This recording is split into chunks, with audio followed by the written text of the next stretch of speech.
Good evening, students. Good evening to all of you. So, students, this is a very important topic wherein we are going to take across all the theory topics.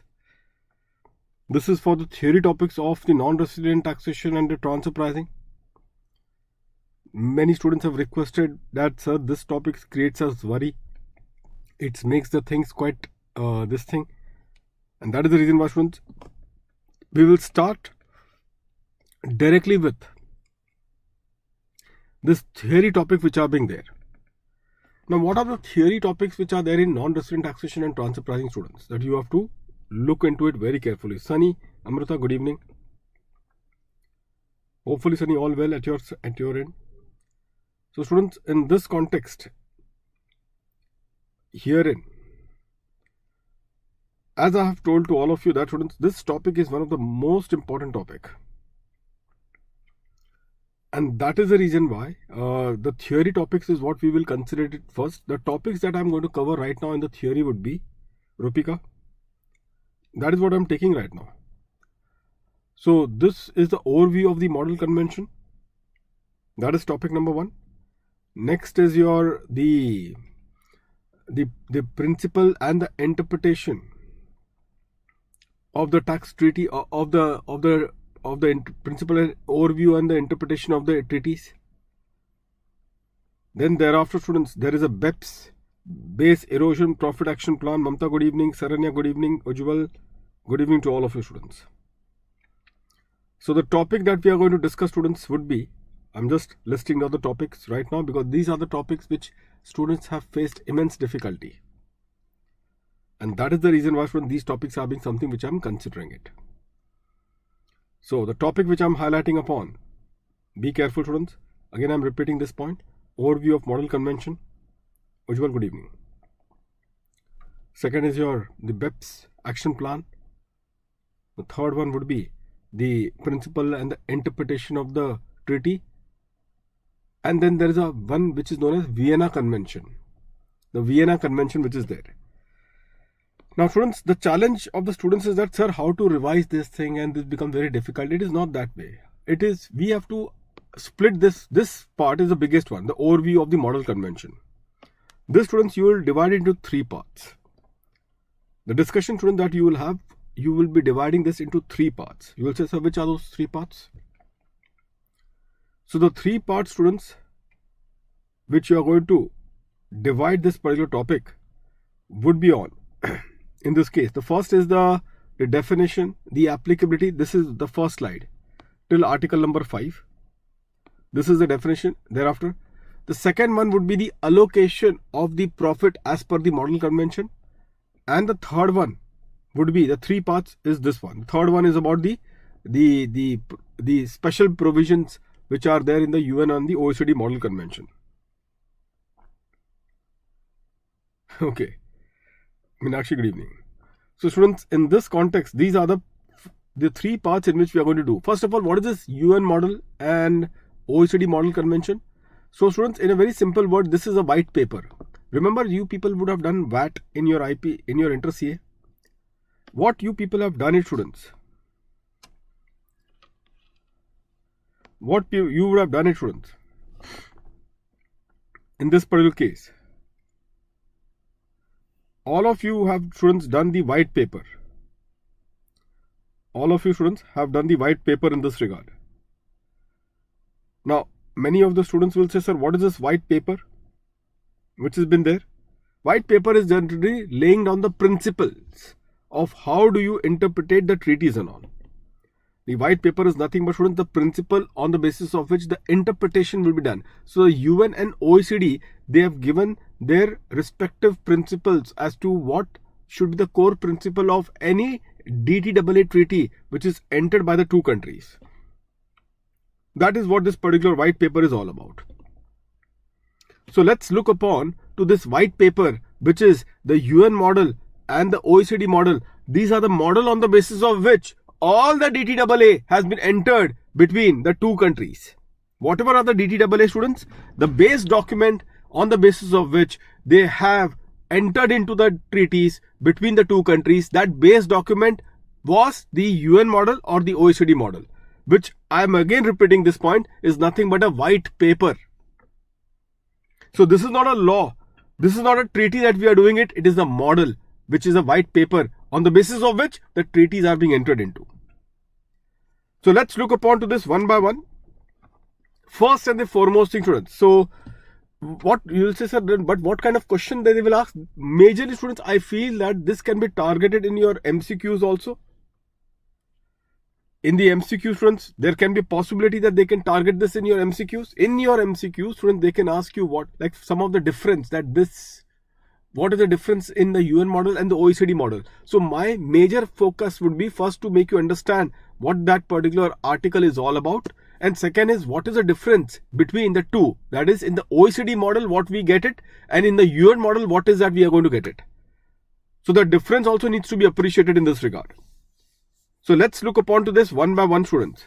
So first and foremost, students, is the persons who are covered, students. First and foremost thing, students, if you want to, what the model says, that if you want to invoke the treaty, then you need to be a resident of one of the two countries. Say for example, if it is India USA DTAA, if it is an India USA DTAA, then either you need to be a resident of India or you need to be a resident of USA. Only then you will be in a position to invoke the India USA DTAA. So resident of CS, students, generally, please try to use in the theory resident of a country. Don't use the word country over here. Use the word resident of the contracting state. So they are like India is a contracting state, USA is a contracting state. They are contracting for entering into the DTAA between the two countries. So they are referred as a contracting state. So instead of country, please use the word contracting state. So the person who wants to invoke the treaty between say India or USA, he need to be a resident of either of the contracting state, namely either the resident of India or the resident of USA, as the case may be. Only then the treaty can be invoked. Only then the treaty can be invoked. Now, the most important question that could be targeted in the examination could be this fiscally transparent entity. Now, what do you mean by the term fiscally transparent entity? I have just given you, students, one particular example. I'll just again re-put up this example for better understanding. Now, please understand, what is this fiscally transparent entity? Very important point, students. Fiscally transparent entity. This can be targeted in the examination. Students, for example, in the partnership firm, in the case of a partnership firm, India consider a firm to be a separate person as compared to partners. We all know the definition of person has got a distinctive entry for a firm. So firm is considered as a separate person as compared to its partners. But when it comes to, students, when it comes to various other particular foreign tax laws, they don't consider a firm as a distinct person. In fact, the assessments are not made in the hands of the firm, but the profit of the firms are assessed in the hands of the partners. So whenever there is a case of an assessment of a firm being assessed in the hands of the partners, you will find that they don't recognize that the firm is a separate entity. And if the firm is not a separate entity, therefore, this firm is considered to be what? A fiscally transparent entity. A fiscally transparent entity. Let's then take one example to understand this particular point very carefully, because this is what they can ask you in your examination. And this example is this. Supposingly, there is a firm in UK. A firm is there in UK. Okay, firm is there in UK and it has got two partners, namely partner A and partner B. There are two partners who are there in this case, partner A and partner B. Both of them are 50% share each, 50% for partner A, 50% of partner B. Now this firm has earned, say, a royalty income primarily in US to the extent of, say, for example, $1 lakh. So they have earned a royalty income in US. Now on that particular note, students, obviously you will try to invoke. So here this particular Mr. A, who is the partner, he is a resident of UK. Mr. A, who is a partner, is a resident of UK. And Mr. B, primarily, he is a resident of, say, Japan. he is a resident of Japan. Mr. B, the partner, is a resident of Japan. Now, on this particular note, students, if, as I told you, students, being a fiscally transparent entity, the UK law does not recognize the firm as an independent person. The profit of that particular firm is accessible in the hands of the partners. So, accordingly, to the extent the profit is going to be assessed in the hands of the partner who is the resident of UK, only to that extent, students, the UK and USA DTAA can be invoked. To the extent that the profit of the firm is going to be assessed in the hands of the partner who is a resident of UK, only to that extent that the treaty can be invoked. This is what this particular point implies. So what does it imply, students? So out of the $1 lakh, so $50,000 is what will go to this one, and $50,000 will go to the resident in Japan. Means the partner, it will be assessed in the hands of partner B. So when you talk about UK USA DTAA, the UK USA DTAA, that UK USA DTAA only to the extent the profit of the firm attributable to the partner who is a resident of UK, to that extent only the treaty can be invoked. So you tell me, out of 1 lakh of the income, how much of the income on which the treaty, how much of the income on which the treaty can be invoked? It can be invoked only to the extent of $50,000. So when you talk about UK USA DTAA, students, this is how they will ask you the question in the examination, the MCQ questions, whatever you have to say. That the question that will be put up would be that if you talk about a UK USA DTAA, then to the extent of $50,000, to the extent of $50,000, that much of the profit shall get assessed. That much of the profit, students, shall get assessed in the hands of whom? In the hands of partner A. And therefore, only to the extent the UK USA DTAA will be invoked. So you can say, sir, what about Japan and USA? That is, again, you can say 50,000. That is a different case. But right now they will ask you the question like that. To the treaty, so far as UK USA is concerned, can be invoked by whom? By partner A, only to the extent of rupees $50,000. So this is what it implies, students. The fiscally transparent entity, when the person is not independently assessed in that country, but it is the profit of that person or the firm is accessible in the hands of the partners. So to the extent of the profit which is attributable to the partner who is a resident of that particular country, only to that extent that the treaty can be invoked. I hope that every one of you are clear with this one.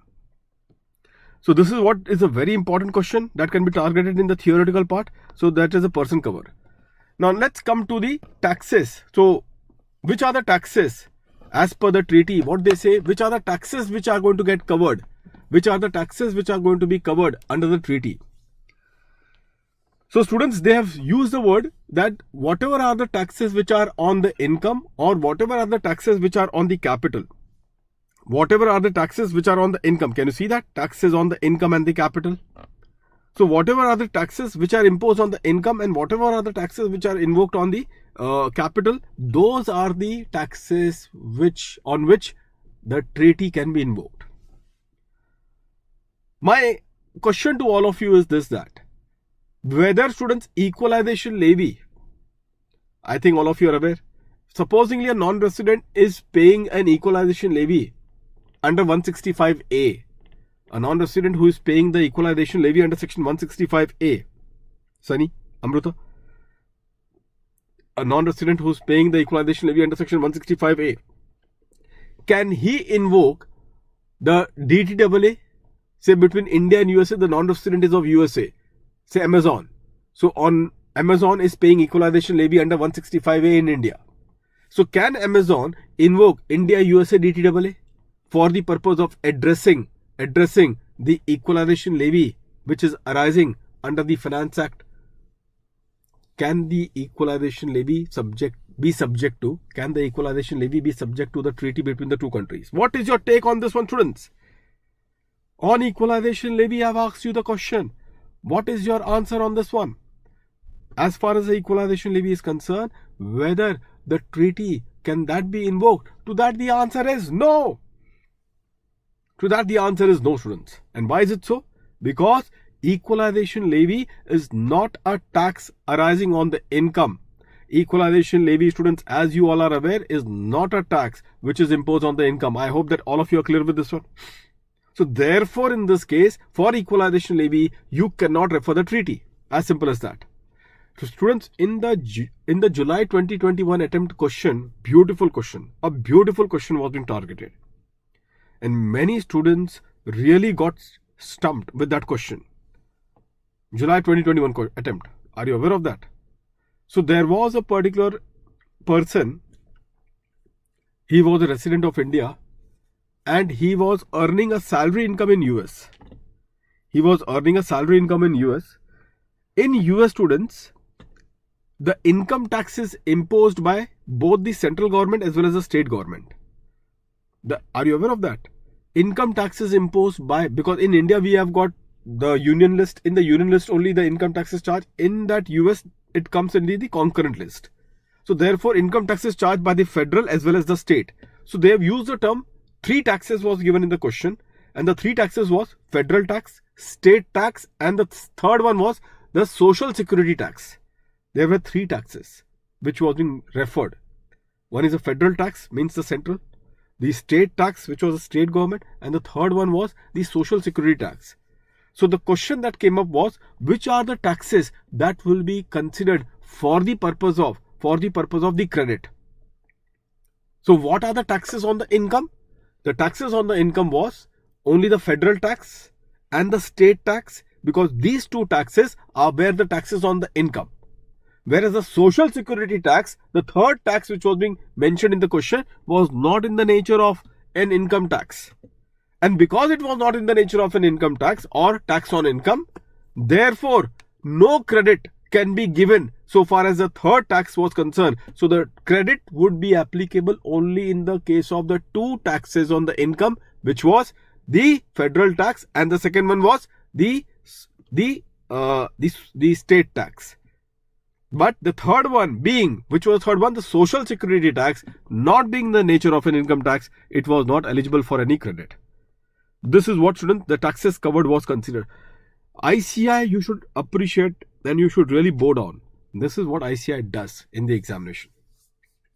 So you have to be very clear about the concept so that you can apply this particular provisions very carefully in the exam. Now students, as we have discussed some time back, that you need to be a resident in one of the 2 countries. You need to be a resident in one of the 2 countries. So you need to be resident of either of the contracting state.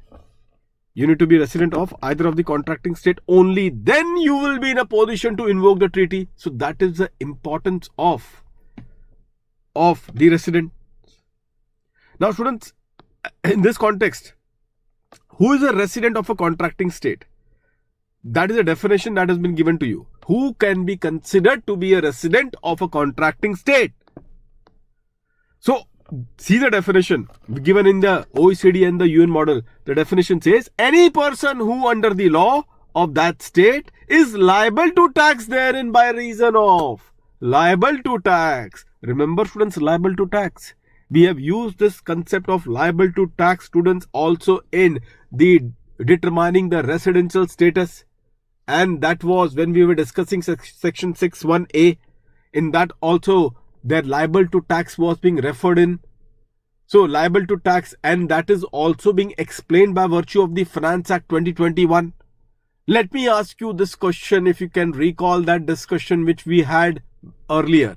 Supposingly in a particular country, that particular income is chargeable. However, there is an exemption which was being given on that particular income. Income is chargeable, but the exemption was given on that particular income. Can we say that this particular income is liable to be taxed in that particular country? Although after the exemption, the tax liability becomes nil.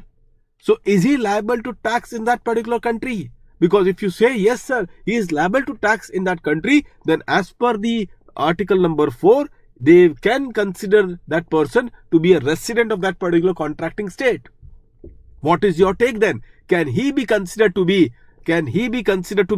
a resident of the contracting state by virtue of having an income which is liable to tax in that country in this particular example?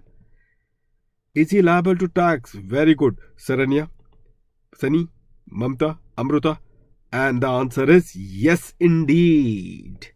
Yes, indeed, students. Excellent. Very good. He is liable to tax, although he is not liable to pay the tax. There's a difference between the two terms. I am repeating this for the last time. Liable to tax versus liable to pay the tax. So yes, he is liable to tax, though he is not liable to pay the tax. Is that clear to all of you, students? All of you are clear with this one? Excellent. Very good. So this is how the things has to be looked upon. Now then, students, they have said that he can be liable to be taxed. He is liable to tax on account of, say, domicile or maybe his residence. Because of that, like he is staying in that country for that many number of days. So therefore, he is liable to tax. In India, we all know how being a resident, you are liable to tax because then your world income becomes chargeable under this act. So therefore, you are liable because of the residence. And say maybe place for a company, if you talk about for a company, then maybe if a domestic company which is incorporated in India, that is always considered to be a resident, and therefore their world income is liable to tax in this country.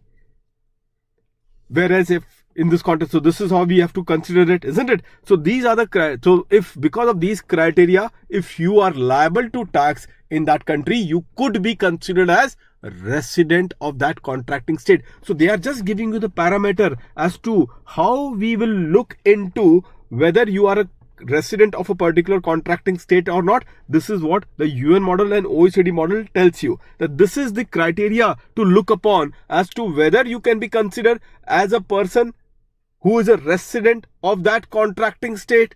That will depend upon whether you are liable to tax on account of any one of this following criteria which we have discussed just now. At the same time, students, the ICI, you can always understand, they have used this term. That this term, which term, students? The term resident of contracting state. This term, however, does not include any person who is liable to tax in that state in respect of only the income. In respect of what? Only the income from sources in that state. Only the income from sources in that state. What does it imply, students? Supposingly, I am a non-resident. I have got an income in India. I am a non-resident and I have got an income in India. And because the source of my income is in India, therefore what? Therefore, I become liable to tax. So just because my source of income is in India and therefore I am liable to tax in India, will that make me as a resident of India? Will that make me as a resident of India? Answer is no. That is what the treaty says.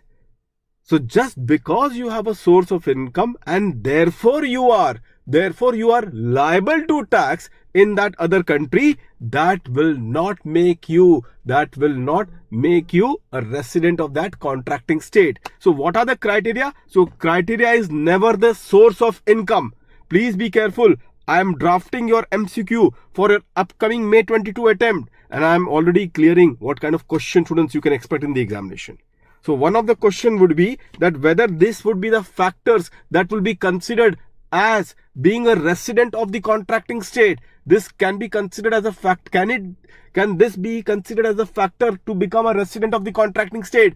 You will be given in your MCQ question like residence, domicile, place of management, and the fourth option I will give you. What is the fourth option which I'm going to give you in the question? Source of your income in that state. And which is the incorrect out of the four? It is the source of the income in that state. This cannot be the criteria for becoming the resident of the contracting state. Congratulations, students. You already came to know one of the question in your upcoming May 22 attempt. Nothing like that, isn't it? So this is what it would be, students. Now, as I told you students, and I am repeating it again, you don't have to buy at anything. The theory topics of the international taxation and non-resident taxation, students, one thing you just take it from me, please don't buy heart it. It is pointless. You just only need to appreciate what exactly this term means. Because my question which I am expecting in your examination is either the question relating to the question which I am expecting in the examination, students, is either the question which is relating to the MCQs and all. MCQ does not require by hearting, it just requires the understanding of the concept. And second is some they can ask you also some 4 to 5 marks of a independent theory question. Even on that, you don't need to buy it, simply take it forward. Permanent establishment. This is one of the very important concepts, students. The concept of PE. Concept of PE, students, all of you are aware. This concept of the permanent establishment as per the article number 5. As per which article? Article number 5. Can you see this article number 5? Article number 5 of the UN model and the OECD model is important because a business profit, if at all it has to be taxable in the country of source, a business profit, if at all it has to be taxable in the country of source, for that particular purpose, students, you need to be a resident of one of the two contracting state. You need to be a resident of one of the two a business profit, if it has to be taxable in the country of source, it is important that the permanent establishment, it is important that the permanent establishment of that person should exist in the country of source. So only if that the permanent establishment of that person exists in the country of source, that we will say that the business profit of that person, the business profit of that particular person, students, will be taxable in the country of source to the extent it is attributable to the permanent establishment in that particular country. To the extent, not the world income, but only to the extent the profit is attributable to the permanent establishment situated in the country of source. Is that clear to all of you, students? All of you are clear? So therefore the curiosity comes as to, sir, what is then the concept of P? That is a curiosity to all of you. So the P as a concept, students, means a fixed place of business. There has to be a place of business, and that place of business should be fixed. There has to be a place of business in the contracting state, and that place of business should be fixed. And only when you have a place of business which is fixed in the other contracting state, that we can consider as having a presence of P in the other contracting state. That we can consider that there is an exposure of the P in the other contracting state. Now P, what do you mean by P? Therefore, what are the fixed place? What could constitute a fixed place of business? What can constitute, students, a fixed place of business? So a fixed place of business can be my branch, my office, my factory, my oil gas well quarry, my workshop, my world. Isn't it, students? And that exactly is the point. So if you have got your branch, your factory, your office, your workshop in the other particular contracting state, then indeed you will be set to have an exposure of, a P in the other contracting state. That is what will give rise to the exposure of the P in the other contracting state. Is that clear to all of you? All of you are happy in your life, students? Sir, with articleship, how can one remain happy? That is also a good point, students. That is also a good point. Anyways, hopefully those days, students, will not last long, isn't it? And you will qualify very soon as a chartered accountant, and then we will see whether I'll ask you the question thereafter also. That are you happy in life? And let's see what would be your answer. And then at the end of your journey, you will realize that happiness is state of mind. That is the ultimate truth, students. Happiness is what? A state of mind. Write it, most important question of your life. Get busy living or get busy dying. Don't consider that this moment is not the moment which you something wanted to be. If then the next moment also, this is all about the attitude. Even the next moment also, howsoever it may be favorable, you may become a chartered accountant, But if your attitude is not conducive to live in your present, then irrespective of primarily any kind of a moment of your life, you may not primarily be happy. So it's always a state of mind, students. Keep that in mind. Let's start, students. Now, one of the very important part is the agency P. So all of you agree to this proposition. One of the very important parts, students, is about the expansion of the scope of P. As you all know, students, in the business connection that we have in our domestic law section 911, we have discussed that because of a business connection in India, the business income of a non-resident will be taxable in India. That is what we have discussed.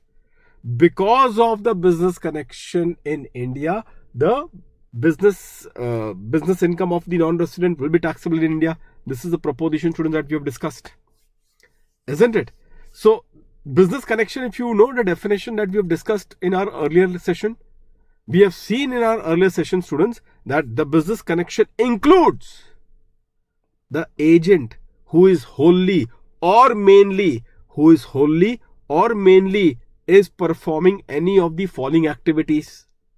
That agent who is in the source country and who is wholly and mainly performing any one of the following activities will also give rise to the non-resident a business connection in India. So that concept of an agent connection, will it give rise to a business connection? That we have seen already. Similar is also the definition of PE. As per the definition of PE, they have expanded its scope also towards what, students? Towards an agent who is there in the source country, an agent, students, who is there in the other contracting state, and that agent is wholly and mainly, please students, I'm emphasizing on this point, wholly and mainly. That agent is wholly or mainly performing what? A principal role which is leading to the conclusion of the contract. That agent is wholly or mainly performing a principal role which is leading to the conclusion of the contracts. So because of that principal role that the agent is performing, which finally results into the conclusion of the contract, therefore even that particular principal role which is getting performed will give rise to a business connection to that particular agent in the other contracting state. It will give rise to a business connection to that particular person in the other contracting state. Now, in the treaty, students, the agent who is wholly or mainly performing the activity on your behalf, that particular agent is referred as the dependent agent. That agent is referred as what? A dependent agent. So therefore, this could be a very important question, that whether a dependent agent will result into a permanent establishment of the person in the other contracting state. Whether a dependent agent, will it result into the existence of a permanent establishment in the other contracting state? The answer could be yes, it could be. So therefore, the dependent agent should be distinguished with an independent agent. Then can you tell me what could be the definition of an independent agent? Now this can be an important distinction that they can ask you in the examination. An independent agent, students, is an agent. An independent agent is an agent who is neither wholly or mainly performing the activity on your behalf. So that particular agent is also doing the work for you, but he is not wholly or mainly doing the work for you. He is also doing it. For others also is doing it. For you also is doing it. If that is a kind of a person you have appointed in India who is not wholly or mainly performing the activity for you, but he is also performing the active for you. Please understand the distinction. Are you getting the distinction? Distinction between the two. A person or an agent who is wholly or mainly performing the activity on your behalf versus a person who is also performing the activity for you. So the second category of a person is referred as an independent agent, whereas the first category is known as a dependent agent. Dependent agent means that agent is completely or mainly performing the activity on our behalf. So it is the first person that is wholly or mainly performing the activity on your behalf will give rise to a P exposure in the other contracting state. Will give rise to a P exposure in the other contracting state, whereas a second category of a person will not give rise to a P exposure. So that is the point that you should always be clear about it. So this is what the Article 5 says. Now students, please be careful in the context of your domestic law, section 911, if you know business connection article that we all have referred. In the case of a business connection article, students, we have discussed this particular point quite a time again and again in section 911. And what was that? In 911 that we have discussed? If you can recall, students, in section 911, we have discussed this particular point, that if a person, an agent who is independently performing the activity in his normal course of business, then this will not give rise to a business connection. So therefore, that business connection definition wherein the agent who is independently in the normal course of his business is also performing the activity for you, that does not give rise to a business connection. So therefore, both the domestic law and the treaty or the model convention, they are at par. They are at par, or at least on this particular point. Can we say that? Yes. So just be very careful, students, over here. And therefore, students, this is what it is. I hope that all of you are clear with this one. If you all are clear, students, then do ensure to like this video, and also please share this video, students. This is such an important topic that has been done. Share it across it wherever you can, and that is my only request to all of you.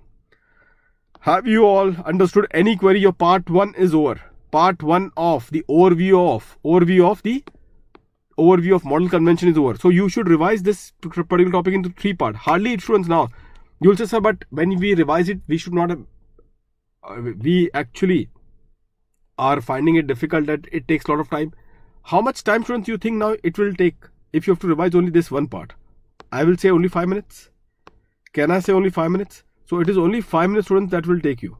So if you know how to revise it, students, you can easily, without revising it, actually you can revise it.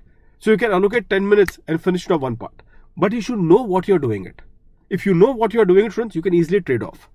Now I come to the second part. Now what is the second part? In the second part of the UN model and the OECD model, in the second part of the UN model and the OECD model, students, what do we get? Here you are going to get, students, the distinction. Now here in the second part, you can write in this whatever we are going to discuss. In your examination, you will get the question based on comparison. So here you are going to get the question based on the comparison. Whereas in the first part, you will only get the question on some meaning, some outright theory they will ask you. In the first part, what we have discussed. But here in your examination, you will expect a question based on what is a comparative point on this particular part so far as UN and OECD model is concerned. Here you will get the comparison. So what is that second part? Now, they say that the treaty which will be entered between the two countries, the treaty will provide how an income will be given the right to tax to a particular country. On what criteria or on what basis there will be a right to tax on a particular income to a particular country. There are only 2 countries which we all are aware. Which are those 2 countries? One is a resident state and another is a contracting state.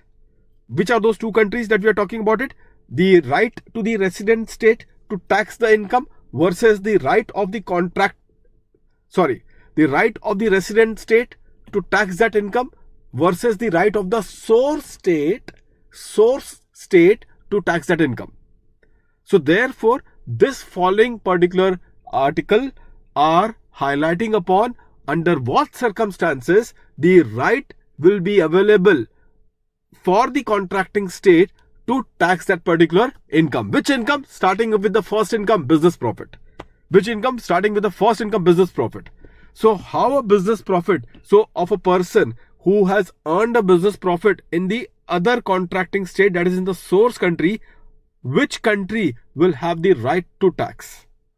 So this is about allocation. This particular part 2 that we are discussing it right now talks about how to allocate the taxation right between the resident state and the source state. How do we allocate the taxation right between the resident state and the source state? Starting up with the first one, that is the business profit. So what about the business profit? So when you talk about the business profit, students, one thing they will always start up with, that the resident country will always have the right to tax this particular income, because obviously the world income is taxable. So students, here the resident country always has generally the right to tax this income as per the UN model and the OECD model. But the entire curiosity is when the source country where that income is actually earned, when the source country where the income is actually earned will get the right to tax that particular income. We are more curious to know about that particular point. When the source country where the income is actually earned will get the right to tax that particular income. Now you can tell me, students, for a business profit, resident country is like given that it will always have the right to tax that particular profit. But what about a source country? When a source country or a source state will have the right to tax that particular business profit, when they will get the right, students? Can you tell me, students? And indeed, if the source country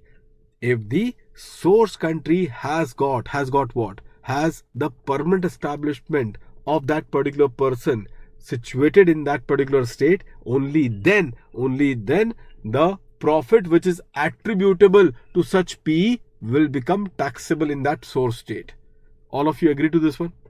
So far as a business profit is concerned, the business profit could be taxed in the source, business profit of a person could be taxed in the source country if the source country has got a permanent establishment of that person. Then in that case, whatever is the profit which is attributable to that particular PE of that particular person in that source state will be the basis or the factor of taxation. The PE existence. So obviously the PE is there. So that is what it is saying, that once the PE is proven, the source state can only tax such profit as are attributable to the PE. As I told you, the PE exposure is the key. Only then the business profit, students, can be taxable in the source country. I hope that every one of you are clear with this point. No one has got any confusion whatsoever. Now be careful. This is your examination question now I'm discussing with all of you. Please pay attention to your examination question. Are you ready for your examination question now? As I told you, in this particular part of the overview of the model convention, you are going to get comparison. So one of the comparison that can be targeted could be about the business profit. The taxability of business profit, the taxability of the business profit in the source country as per the OECD model and as per the UN model. This is your May 22 question. Get ready, students. The May 22 question, and the question would be the taxability of the business profit in the source country as per the OECD model versus the UN model. So OECD model I have told you. What is the OECD model? OECD model I told you that a particular business profit of a person will be taxed in the source country. A business profit of a person will be taxable in the source country if that person is having a permanent establishment in that source country.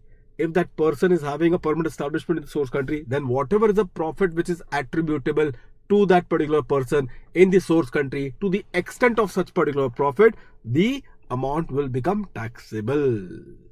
To the extent of such particular profit, the amount will become taxable in the source country.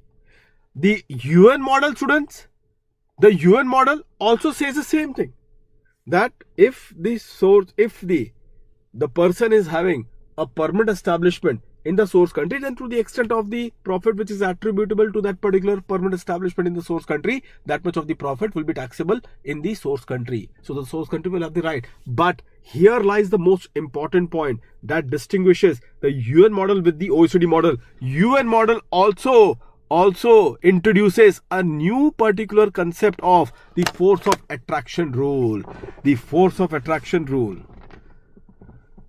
The FOA, the force of attraction rule. What is this force of attraction rule? It means, sir, attraction. Yes. What kind of attraction? Let's have a look. I'll give you an example only to explain this particular point, students. Say for example, there is a UK departmental store. That UK departmental store has set up a branch in India. That UK departmental store has set up a branch in India. Now everyone will admit that this branch in India give rise to a permanent establishment in India, and therefore whatever is the profit attributable to that particular branch, whatever is the profit which is attributable to that particular branch will become taxable in India. Will be taxable in India. Every one of you agree to this one? Yes. Now, in India, obviously this branch became very popular, and accordingly across India, length and breadth, everyone came to know about this branch. Now many people could not, obviously they were staying in different city, but they could not, obviously that branch was only in Mumbai, and many people who were there in Delhi, in Chennai, in Bangalore, they could not come to that branch, obviously because the logistics issues. So what these people did was that they in fact directly contacted the UK departmental store through their website. So they went to the website of the UK departmental store, and in the website itself of the UK departmental store, not of Mumbai, of the UK departmental store, they started purchasing what? The goods. How they purchased the goods? They were placing their order. They were accordingly making the payment in that website, and accordingly the UK departmental store was dispatching these goods from UK. Dispatching these goods from UK. Now the question arises is that the goods which were being dispatched from UK to the customers who were located in India, obviously these customers were not approaching the branch. They were in fact bypassing the branch and directly ordering the goods from the UK departmental store.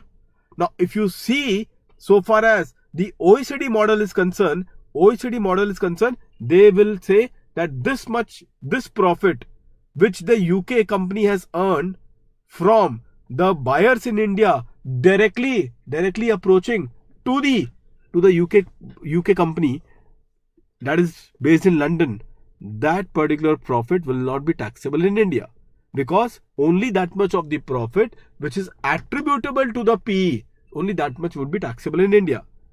So the OECD model will not allow the taxation of the profit arising from the transaction which the Indian customers or the Indian buyers were doing directly through the London branch. But the UN model gives that flexibility or expands the scope. And what is the expansion of the scope? They say that apart from the profit which is attributable to the Indian PE, which is the branch in India, also what students? Also that particular profit which is arising from the sale of goods or merchandise of same or similar kind as those which are sold through that PE. So if there is a sale by the person who is selling the same goods or a similar goods to the source country customers which are same and similar as compared to what is being sold in the PE in India, so to that extent there is a attraction primarily which is established, and accordingly even that particular sale transaction would become accessible under the act, where that is a source country. So even that sales transaction which is undertaken by the customer in India directly from whom? From the London branch, will also be accessible under the source country taxation law. This is what is the force of attraction rule. So force of attraction rule is used only in the UN model, as per which not only whatever is directly purchased or sold from the particular Indian branch will be accessible, but also the person who has the UK company which has sold same or similar kind of goods to the Indian customers in India will also be accessible under what? Under the jurisdiction of the source country. So the source country will have the right to tax even that particular income. Is that clear to all of you students? This is the force of attraction rule, which is used only in what, students? Only in the UN model. It is not used in the OECD model. I hope that all of you are clear with this one. Any doubt on this force of attraction rule? If not, then let's proceed further. Let's wrap it up the other things quickly. All of you are clear with this one, students. Please tell me. If you are clear, then shall I move to the next article?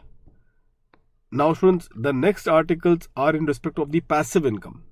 Which are the passive income? Like interest, royalty and FTS. So, interest, royalty, FTS and the capital gains. So, the passive income, namely interest, royalty, FTS and the capital gains. So, let's discuss the taxable right. So, there is hardly now you will not find any difference, at least on interest part. This article will not give you any difference. So, I don't expect any question that will be targeted over here. So, what they say? They say, it simply says that interest income, supposedly a US resident has earned an interest income in India.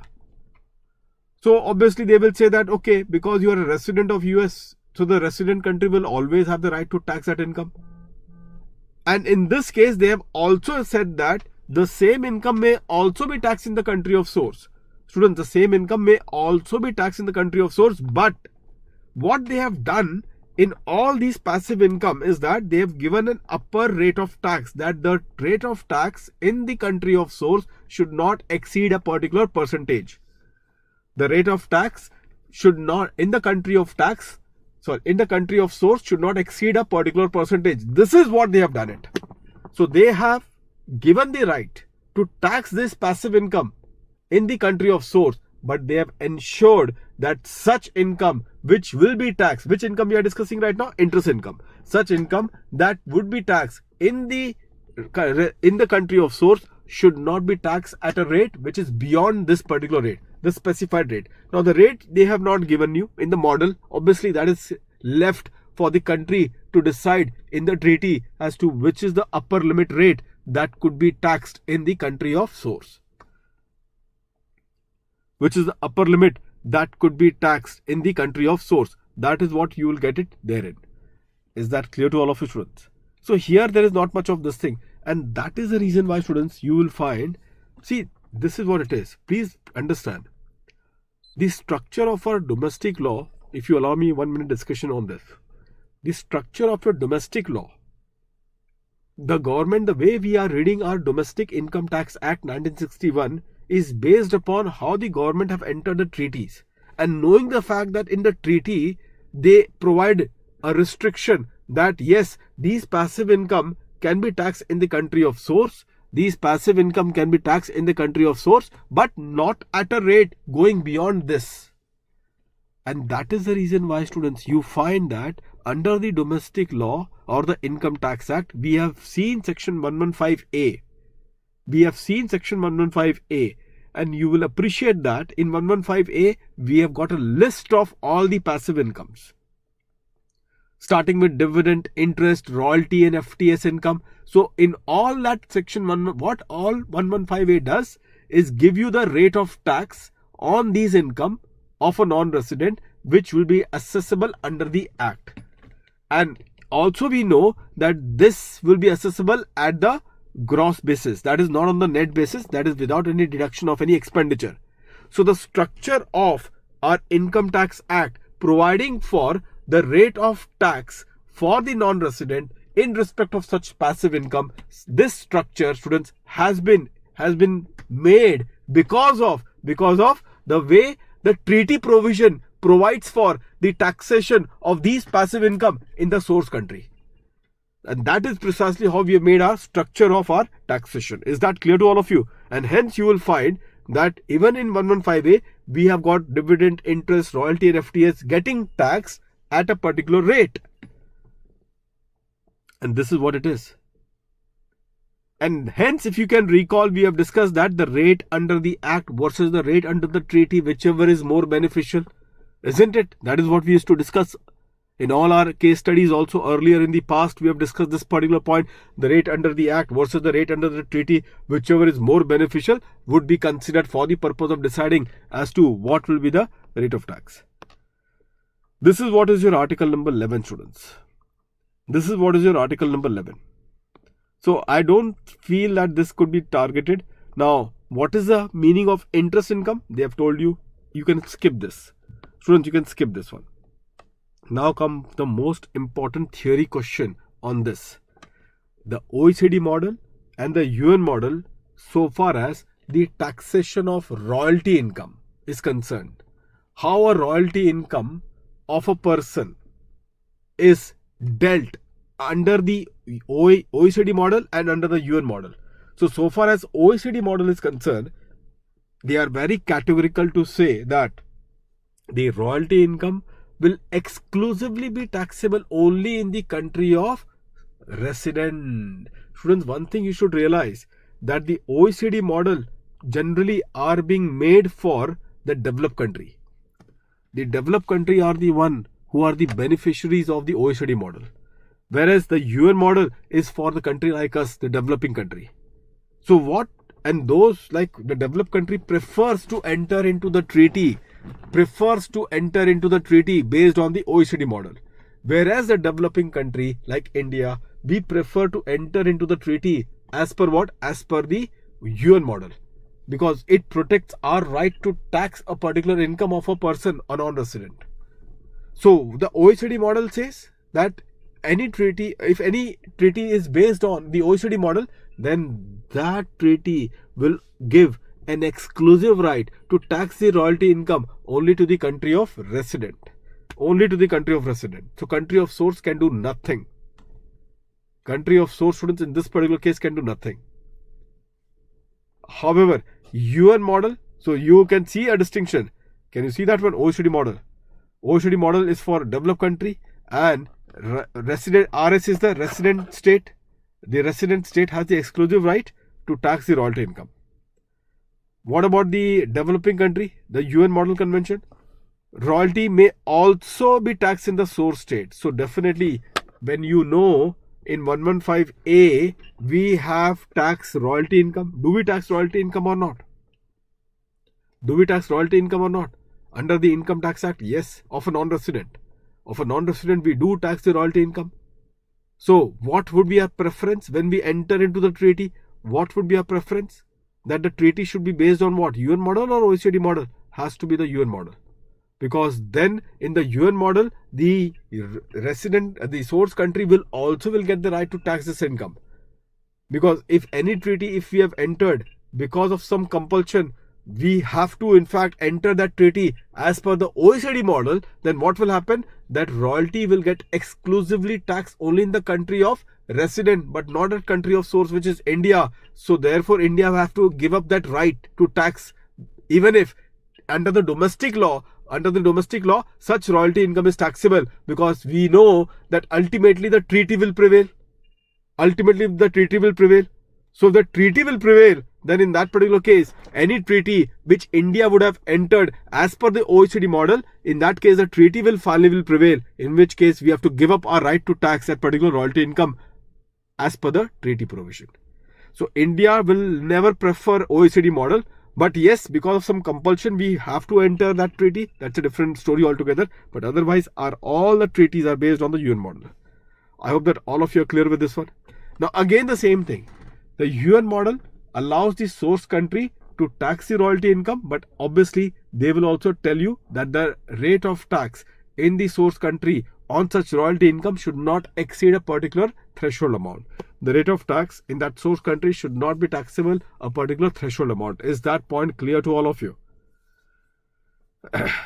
Is that point clear to all of you, students? And that exactly what it is. Royalty definition, students, you can just skip all these things. All these things we have done it. Remember that one of the case law we were discussing engineering companies about the computer software and all. So those are the things that we discussed. Definition part you can skip. What you have to read for your examination purpose, students, this is where you need to focus. Come to fees for technical service, FTS income. Now again one distinction, students, very important distinction. Can you see that? Here students, for FTS income, students, UN Model Convention has inserted a specific article pertaining to FTS. So UN Model Convention has got a particular article on FTS, but there is no specific reference of FTS in the OECD Model article. Students, by the way, before I come to the Model Convention, just visualize our Income Tax Act. In our Income Tax Act, do we treat FTS as a separate income? as compared to the royalty income or the business profit? Do we consider this FTS income, fees for technical service income, as a separate income as distinguished from royalty, as distinguished from the business profit? Answer is yes. We treat FTS as a separate article. But just imagine now, UN model now has got a specific article on FTS. And what would be the specific article on FTS? That yes, the source state will also have the right to tax the FTS income, but definitely not at a rate of tax going beyond a particular threshold. But not at a rate of tax going beyond a particular threshold. This is what the OECD model, this is what the UN model will say. That the source state will have the right to tax that particular FTS income, but not at a rate going beyond a particular threshold percentage. How about the OECD model? In OECD model, it is silent. OECD model, students, is silent. All of you agree to this one? OECD model, students, is completely silent about it. Do you all agree to this one or not? And because now that the OECD model is completely silent about it, it creates a lot of suspense. Students, now it creates a lot of suspense. If any treaty is entered based on the OECD model, then how this FTS income will be taxable is my question to all of you. How this FTS income will be taxable is my question to all of you. As far as the Indian domestic tax law, we have got specific provision which taxes the FTS income. But the larger question over here is, under the treaty, because obviously this will enter into the treaty because of the fact that there would be a double taxation. That same FTS income would also be taxed in the domestic law of the non-resident in their country. So therefore that there will be double taxation, and then you will enter into the treaty. Now when you enter into the treaty, the question will be, under what article that the FTS income will be considered for deciding which country will have the taxation right. Under what article now we are going to refer? Deciding the taxation of FTS income as to which country will get the right to tax that particular amount. If the treaty is entered, on the basis of the OECD model. If the treaty is entered on the basis of the OECD model. Can you say that? Anyone? What could be your answer, students? How a FTS income will be dealt in the treaty which is entered based on OECD model? And the answer to that, students, is be careful. In that case, the FTS income, Sunny, in that case, the FTS income will be treated as what? As a business profit. FTS income will then be considered any treaty which is based on the OECD model and there is an FTS income earned by a person in the other contracting state, in the source state, then that FTS income will be considered under a business profit, because there is no specific article. If there is no specific article, where it will go? It will definitely go under the business profit, because ultimately it's a business income. And therefore it will go under the business profit. And in the business profit, you all are aware, OECD says what? OECD says that the business profit will be taxable in the contracting state, in the other contracting state, which is a source state, only if there is a existence of the PE. So the FTS income, which will be considered as a business income under the OECD Model Convention, will be allowed to be taxed in the other contracting state, which is India, the source state, which is India, only if what, students? Only if that the non-resident has got the permanent establishment in the other contracting state. I hope that every one of you are clear of this one. So this is a unique point. So the distinction in the FTS article, students, how you are going to sum up this one? Royalty income, OECD, exclusively only with the, so there is a specific article. Yes, there is a specific article in OECD as well as in UN Model Convention. But in the OECD model, the royalty income is exclusively taxable only in the country of residence. So far as the FTS is concerned, in the FTS, there is no specific article as far as OECD is concerned. So because of the absence of any specific article in the OECD, the same particular FTS income will be dealt like a business profit, and accordingly the taxability of the FTS will be decided as per article number 7, which is in respect of business profit. I hope that all of you are clear with this one now. Now the next particular point, students, is about the capital gains. Now what about the taxation of the capital gains, students, in this context? Now if you talk about the taxation of the capital gains, students, this is what it will be. Now the capital gains, students, it is very clear. Here it's very simple thing. The right of contracting state. Now they have said that let's decide. This is a very simple thing, students. Here it is very simple thing. Yeah, provided, sorry, it is in the nature of a business income, because then there is an article on other income also. So obviously whenever there is a case of a business income, when you think that if not this, then can it be considered as a business income or not? If it can be considered as a business, because it's an activity of business, technical service, so it will go under that particular category. Okay. Now capital gains, if you talk about it, students, this is a very simple article. What they have said, let the country decide between each. Students, let the country decide between amongst themselves as to how they want to tax this capital gains income. So there is nothing which is special about this one. Both OECD as well as UN model says that the country to the agreement will decide about the manner in which the capital gains arising in the other contracting state, that is a source state, how it will be taxed. So we have got very unfortunate cases of our past. The past is haunting us, students. The India-Mauritius agreement. Are you aware of that particular the most terrible times of the India-Mauritius agreement, wherein we have given the taxation right in the treaty between India and Mauritius to the capital gains which is earned in India, which was a source state. The taxation right was given to the resident state, which is Mauritius. And in Mauritius, what we see? Capital gains rate of tax was 0. So therefore, it was giving rise to a double non-taxation. But that is how it was. That is how it was, students. And therefore, this is what it is, students. That for capital gains, they've said that let you all decide what is comfortable to you. Whether you want to give the right to the source country to tax it, or whether you want to have the resident country having an exclusive right to tax it. Let you decide in the agreement how you want to tax the capital gains. Coming to this one, students, independent personal service. Now, what is this independent personal service, students? It's a professional income. Now, professional income, students. Now, again, a very important point. You can get MCQ question here also. Now, again, there is an absence of a professional income article. There is an absence of a professional income article so far as OECD is concerned. There is an absence of a professional income article, that is independent personal services, which is nothing but a professional income. Independent personal services is nothing but a professional income. I will say this to be a professional income. So, as far as this article is concerned, there is an absence of, there is a complete absence of what? Of the OECD article on professional income. Why? Because they say that we don't distinguish between professional income and business income.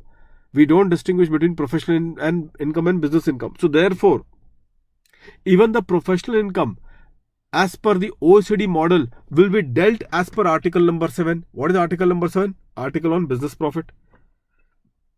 Article number 7 as per the business profit. But what about students in this context of the UN Model Convention? The UN Model Convention has got a specific article that the professional income, we will allow this to be taxed in the source state, which is the country in which you are earning this particular professional income, provided. Now, please understand, this is just a jugglery of the words. Business profit is taxable in the source country if the person has got a permanent establishment in the source country. That is a criteria. Here, UN model is telling that an independent income arising out of an independent personal services in the source state will be taxed in that state where it arises, provided the person should have a fixed base. They have given you two criteria, as per which, on the basis of which the professional income will get taxed in the source state. The first criteria being fixed base. So if this person who is providing an independent personal services in the other state, that is a source country, then this professional income will be taxed in the source country only if they have got what? Only if they have got the fixed base in the source country. Only if they have got a fixed base in the source country. The second criteria is that if they don't have a fixed base, don't have a fixed base. So first one is about the fixed base. So first one is about what? Is about the fixed base. So if you have got a fixed base, then the fixed base will decide. So in that case, yes, then the professional income arising out of this particular services will be taxed in the source state. But if you don't have a fixed base, then what? Then they say that still it could be taxed in the source state if what? If this person stays in the source state for a period of minimum 183 days or above in the last preceding 12 months. In the last preceding 12 months. So if the stay is in the source state, SS is a source state, is for minimum 183 days, then in that case also we will say that this particular professional income will become taxable in the source state. Is that clear to all of you students? All of you are clear with this one? Every one of you? And that exactly is the point. Other income, irrelevant. You can just read it, forget it. This is your end of part 2. So I've told you that this chapter you will revise it in 3 independent parts. The part 1 ends till permanent establishment definition. It is all about the definition and the applicability. It is all about the definition and the applicability. Part 1. Part 2 is about the allocation of the taxing right. The allocation of the taxing right. That is your part number 2. And part number 3, students. And part number 3 is what we are discussing it right now. Students, I have missed one point in part number 2. I just now recollected it. This point I have missed it.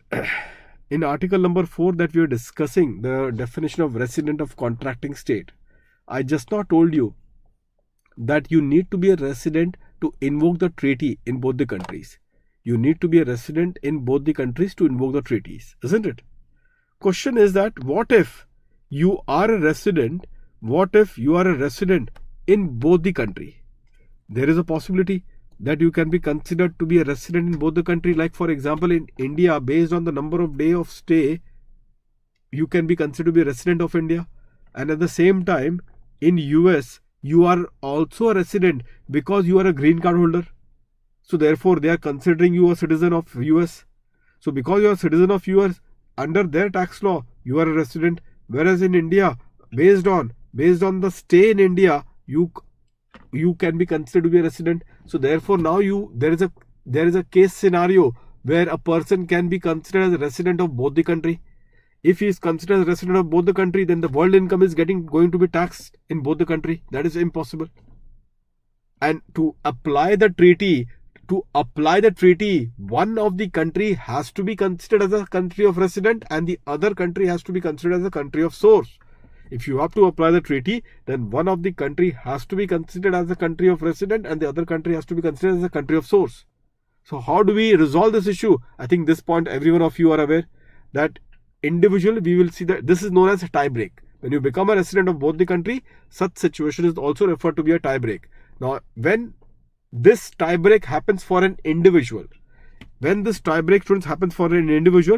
article number 4 provides that we will resolve the tie break situation in this particular way so as to determine that for which country you can effectively be considered as a resident and therefore the other country will become the source country. So this is the tie break rule that they have specified in the article number 4 so far as the individual is concerned. Now what is the tie break rule? I think we have discussed this point also in our discussion when we are doing the DTAA. So the discussion is based on permanent home. Check in which country out of the two you have got a permanent home. That country will be considered to be the country of resident. But if you say that no sir, I have got permanent home in both the countries, then you go to the next step. Now this step has to be followed in sequence. The next step, students, is the check in which country you have got the center of vital interest. When you say about vital interest means economic as well as personal. That is, economically in which country you are more well off and where your personal stakes are there, means your family and all. So that country will then be considered to be a country of resident and the other country will be the country of source.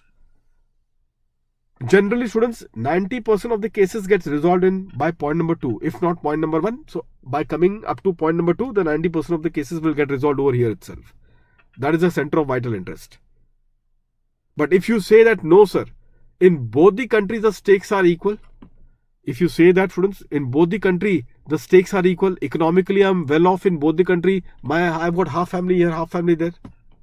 So therefore in that case, you cannot resolve the situation from here. Then you go to the third one. Third one says, fine, where you habitually reside between the two countries, that country will then be considered to be the country of resident. Now again you bring the problem. You say, no sir, 50% of the time I stay here, 50% of the time I stay there. So habitually I don't know. Fine. Then they say, okay, then which is the country in which you are a national? Meaning thereby which country you do your voting and all. That country will then be considered to be the resident. Again you create a problem. So I have got a dual citizenship. I am a dual citizen in both the countries. What can be done? So they say that thank you very much. Then we cannot answer this question. Better do one thing. You just try to invoke the map. And what is that map? Map would mean that you kindly tell to US IRS and the Indian CBDT. Kindly make an application to them and please take your case with them and let they decide now for which country you can be considered as a country of resident so that the other country can be considered as a country of source. In US, like the way we have got in India CBDT, in US we have got IRS, the Inland Revenue Services. That is what we have it in US. So you make an application to these particular person and please, we have got other work also. Your case is not the only case. You let them handle your case and we can proceed further. So this is precisely how students you need to get into this. Yes, Sari. So indeed that's the point. So this is precisely the point, students, you have to really dealt with this. Please ensure to go to sequentially. This has to be following sequence. The sequence is to be followed. The sequence is sacrosanct, isn't it? So that has to be followed, students. Now what if, students, if there's a tie break that will happen in the case of a company? Like you say, sir, how come a tie break can happen with a company? Why not? There is a company which is incorporated in France. There is a company which is incorporated in France. So because it is incorporated in France, the France domestic tax law says that it is a resident of France. The France domestic tax law says that it is a case of a resident of France. That is what the France domestic tax law says. At the same time, the Indian domestic tax law says that if the poem of that foreign company is in India, then it can also be considered to be a resident of India. So again, in that particular case, double taxation will arise for this particular company. How do we resolve that? So here Article 4 says that, look, this is a very sensitive case. And it is better we cannot give a blanket principle or the test to be applied the way we have given for the individual. Let it be decided on the case-to-case basis. And if it is to be approached case-to-case basis, who will decide? So they say that better do one thing, invoke map. For the company, it's better to invoke map. Map would mean that apply to the France CBDT and the Indian CBDT. Let these authorities will decide for which country, looking into the case scenario, for which country it could be considered to be the country of resident, so that the other country could be considered to be the country of source. This is the tie break rule given for the company. So this is what it is, friends. Now we have done with part 1 and part 2 completely. Come to the last part, which is the miscellaneous part. So the third part, students, is the miscellaneous part. Now, friends, you all are aware that what happens. Just now we were looking everywhere, students, that in above case, when we are discussing the allocation of the taxation right, in all the above case, whether it is OECD model or whether it is a UN model, at least one thing which was common, that they were not denying, while giving the right to the source country, in various articles that we have seen, they were effectively not denying the country of resident to tax that income. They were not effectively denying the country of resident to tax that income. So while giving the right, like for example, for business profit, if they have got the PE, then the source country can tax it. But they were not denying that the resident country will not tax it. As at least on the model, they don't deny this. Let it be denied in the actual treaty. Let it be denied in the actual treaty, but at least on the model, they are not denying it. So the right of the resident country family is always there for taxation of those income which they have given it to the source country to tax it on the basis of, say, business profit, on the basis of, say, PE. For the interest and the FTS, which other income that we have discussed, even in those incomes, the source country, while it was taxing those particular income, there was no denial of the right of the resident country to tax it. In fact, they started off by saying that these income will be taxed in the country of resident. However, the country of source may also tax this income, but at a rate which is not exceeding a particular rate percentage. But at a rate which is not exceeding a particular rate percentage. That is what they are giving it to you. Isn't it, students? That is what they are giving it to you, students.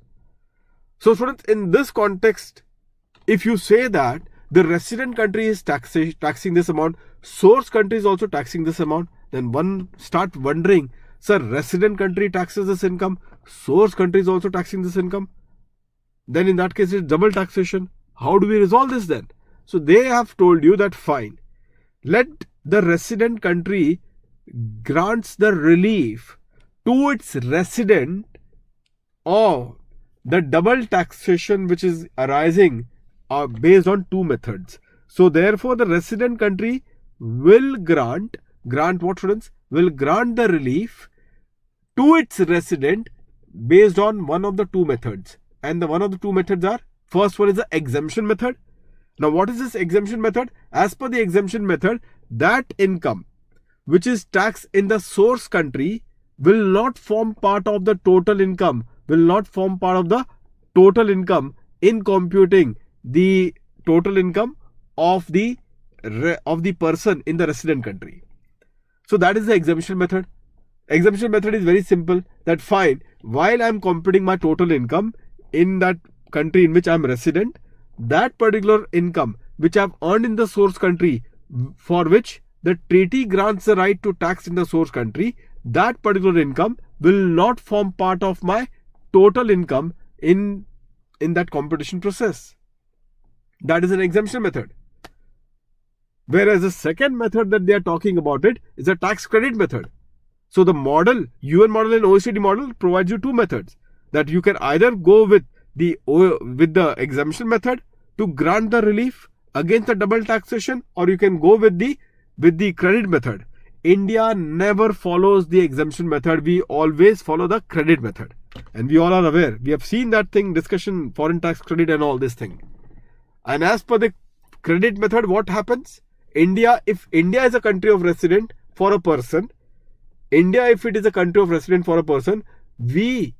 that person has got any foreign income which as per the treaty is being taxed in the foreign country, then that foreign income will first be included in the total income. The tax liability would also be calculated on the total income as a whole, and thereafter from the tax liability, the foreign tax credit will be granted. Now I need not tell you how the foreign tax credit has to be granted. For that, we have already done section 90 and section 91 in detail in our earlier particular lecture. Perfect, Sunny. And that's exactly what it is. Now, there is one particular variant I should also tell to all of you students. Please pay attention to this last one. In exemption method, students, sometimes we find a very unique thing.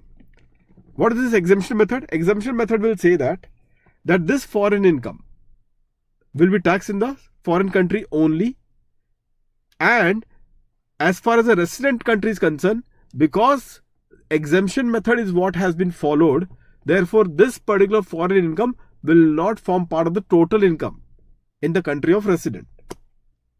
However, this foreign income, although it will not form part of the total income in the country of resident, but it can be taken for rate purpose.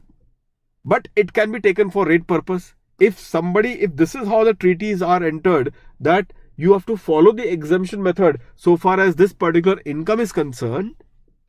So this income will not form part of your total income in the country of resident. But that foreign income can be considered for rate purpose. So then what you will do? In that scenario, the steps that will be involved would be, you will compute your total income without considering the foreign income. Without considering the foreign income, and in the working note, you will try to determine what is the effective rate of tax which would be applied on that domestic income. So while calculating the effective rate of tax, you will compute you will take into account even the foreign income, and then you will calculate the tax liability, and finally you will calculate the average rate of tax, and that average rate of tax you will apply it on the domestic income. So the exemption method has got one variant, and that variant is that sometimes they say that although it may not form part of the total income in the country of resident, but it may be taken for rate purpose. And if it is to be taken for rate purpose, this is what, students, it has to be done. I hope that every one of you are clear with this one. With that, there are last 2 points when this topic is over. One is the MAP. Now here, the mutual agreement procedure. What exactly it is, just pay attention, students. MAP. Just now we have got an opportunity while we are discussing the tie break and all. At that point of time, we discussed what this MAP is all about. Students, generally the MAP, apart from that residence test, what we discussed about, we have discussed that residence test in which the MAP is to be invoked for individual, the last resort, for the company, the first resort and the only resort. For the individual, it was the last resort. For the company, it was the first and the only resort that you invoke the MAP and let the authority decide for that foreign company in which country it could be considered to be a resident. So that was for determining the resident that we are invoking the MAP. But apart from that, what else? And what is the major ground? Students, this is what is the scenario.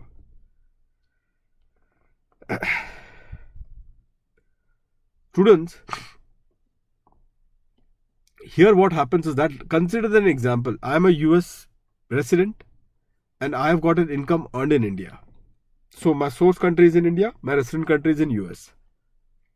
Now, the way the Indian tax authority are treating my income for tax purpose, I think this treatment is not in accordance with the treaty. That is my particular proposition, that the way the Indian tax authorities are treating my income, I strongly feel that this is not in accordance with what, students? With the treaty provision. And I have got now the objection. Now, since I have got the objection in this particular case, now what I'm going to do, students? What am I going to do? Are you aware of that? I am now going to invoke.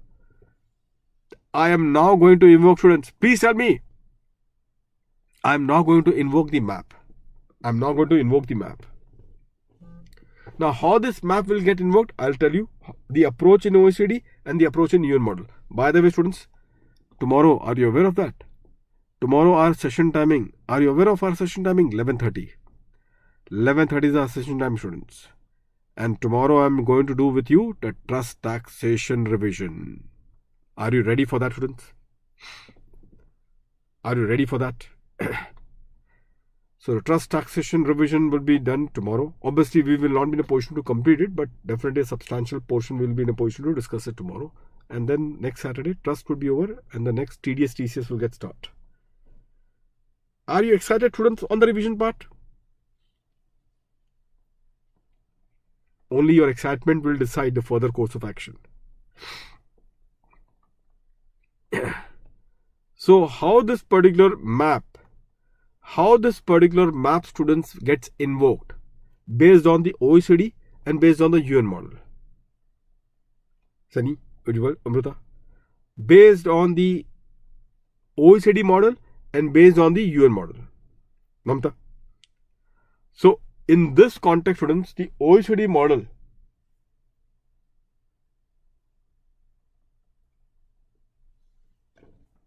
the OECD model, what it says this, that just now there are only 2 questions that can be asked. Please pay attention, students. Only 2 questions can be asked, students.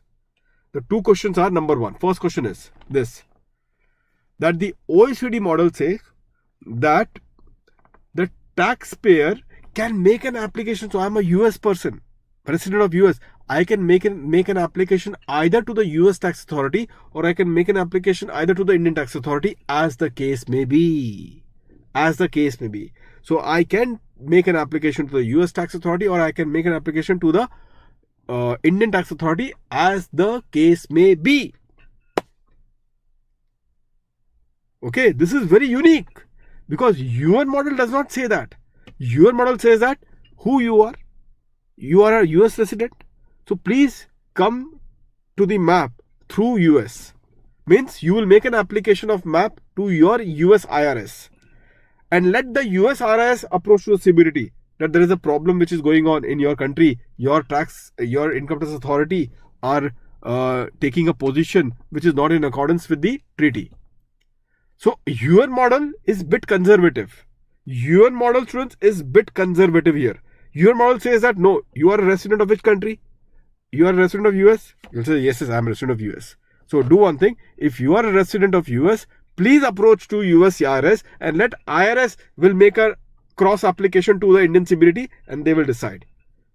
So it seems to be a bit conservative approach, or maybe a long drawn approach.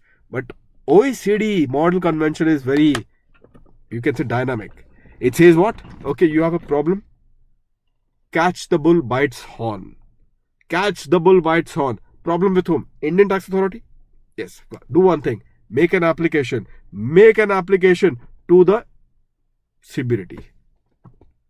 Make an application to the CBDT. That exactly is the point, students. So therefore, you are finding this, that you can make an application directly to the CBDT in this case. This is exactly the point, students. I hope that every one of you are clear. So this is the flexibility which the OECD model convention gives, which is not there in the UN model. So this is for the map. So this is the first distinction point that you should always keep in mind. Now the second one is about the arbitration. This is the second point that they can target. You can say, sir, what is arbitration? That is also a good question. So students, arbitration will mean this. Be careful, students, now.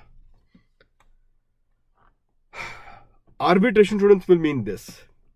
That, okay, map I've invoked. Both the taxation authority, I don't know, they're busy for how many days, for how many months, and nothing is coming out. I don't know what they're doing. Even they don't know what they're doing. And they are not in a position to arrive at a common conclusion. Because at the end of the day, it's like a bargaining, tug of war. Who will yield? That's the challenge. Because everyone wants to protect the interests of their country. So who will yield to this? That's the challenge. And therefore, many a time there's a deadlock. Although the map is being invoked, but neither you want to take back your position, nor you want to take back your position. So therefore, in that case, there is a deadlock. And this kind of a deadlock is resolved through the arbitration process.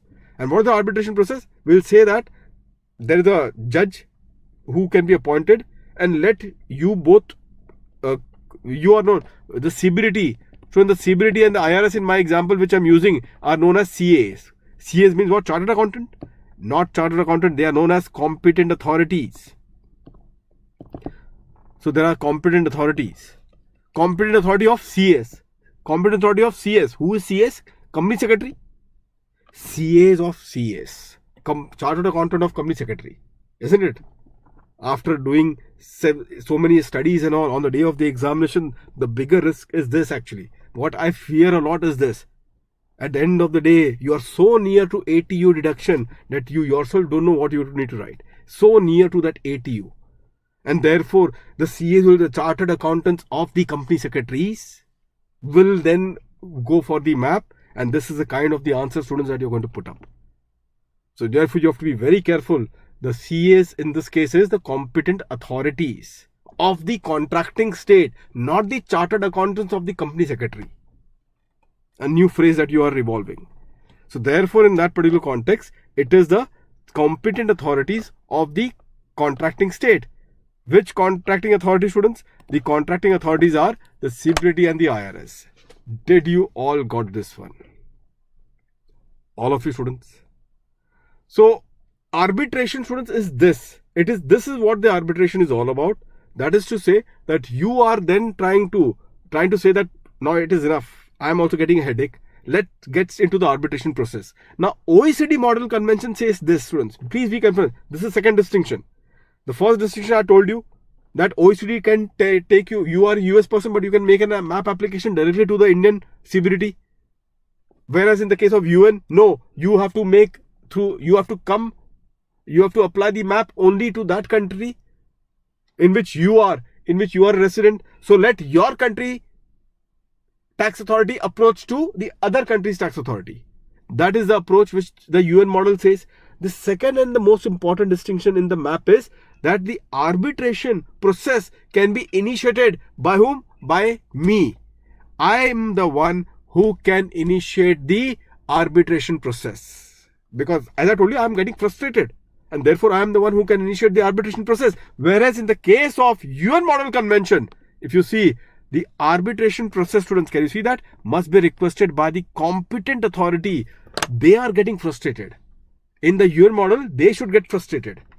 And therefore, they are not in a position to resolve it. So they decide finally, let us do one thing. Because we cannot arrive at the negotiation, let's get into the arbitration. And therefore, they decide the arbitration and they will notify to me. They will notify to me that, look, we both have brainstormed to this issue, but we cannot come to a common consensus. So therefore, we are deciding for arbitration. So this is what is the fundamental difference in the map under the OECD versus the model convention. Is that clear to all of you, students? You just be focused on the relevant points which I'm discussing with all of you, and that is all, nothing more, nothing less. And the last now, students, the overview of the model convention is the exchange of the information. This is your last point. That's it. It all will get through. Exchange of information, students, is such a critical stage. In fact, I consider going forward, this is the game changer. Because now we don't hear anything about Swiss bank and all. Earlier, there was a time about Swiss bank, everything, the hidden money stashed in the other particular country. Now is the time of being a beneficial owner, being a beneficiary. These are the times today. Earlier, it was a time of my income being stashed, my own income being stashed in the Swiss bank and all. This was a time earlier. Because I knew that country government will not share the information. That country will not share the information to my government. And therefore, I was so bold enough in those earlier times that in my own name, I used to keep those assets. In my own name, I used to open a bank account. Those were the golden times, isn't it? Now, today is the time of the beneficial owner and the beneficiary. I will not be holding anything in my name. I will hold in someone else's name. That is the time that we are having today. So therefore, no surprise that we have got the Panama Case. Are you aware of the Panama Case, students? Popular, particular, personal, influential person name are getting leaked in the Panama cases and all.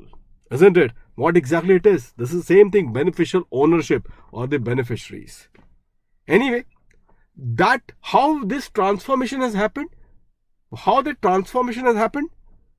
The transformation, students, that I'm talking about, it has happened because of this, the tax exchange information agreement.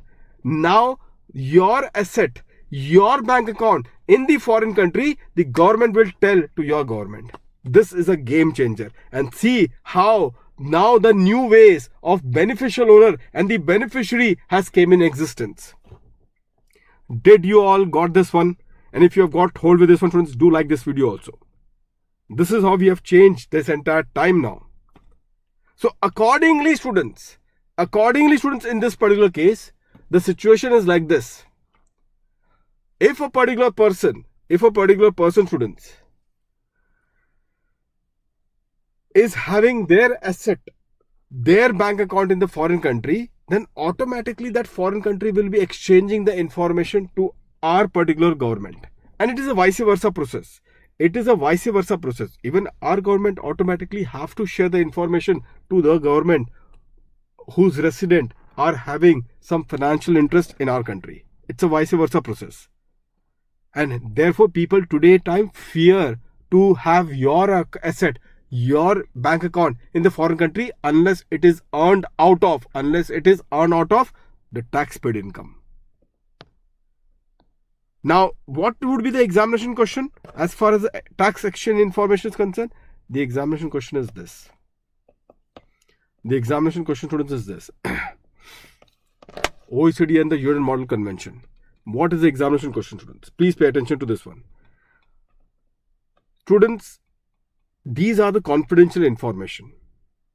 And the other country will not share this information with you unless they have got the confidence that you will not share this information in the public domain.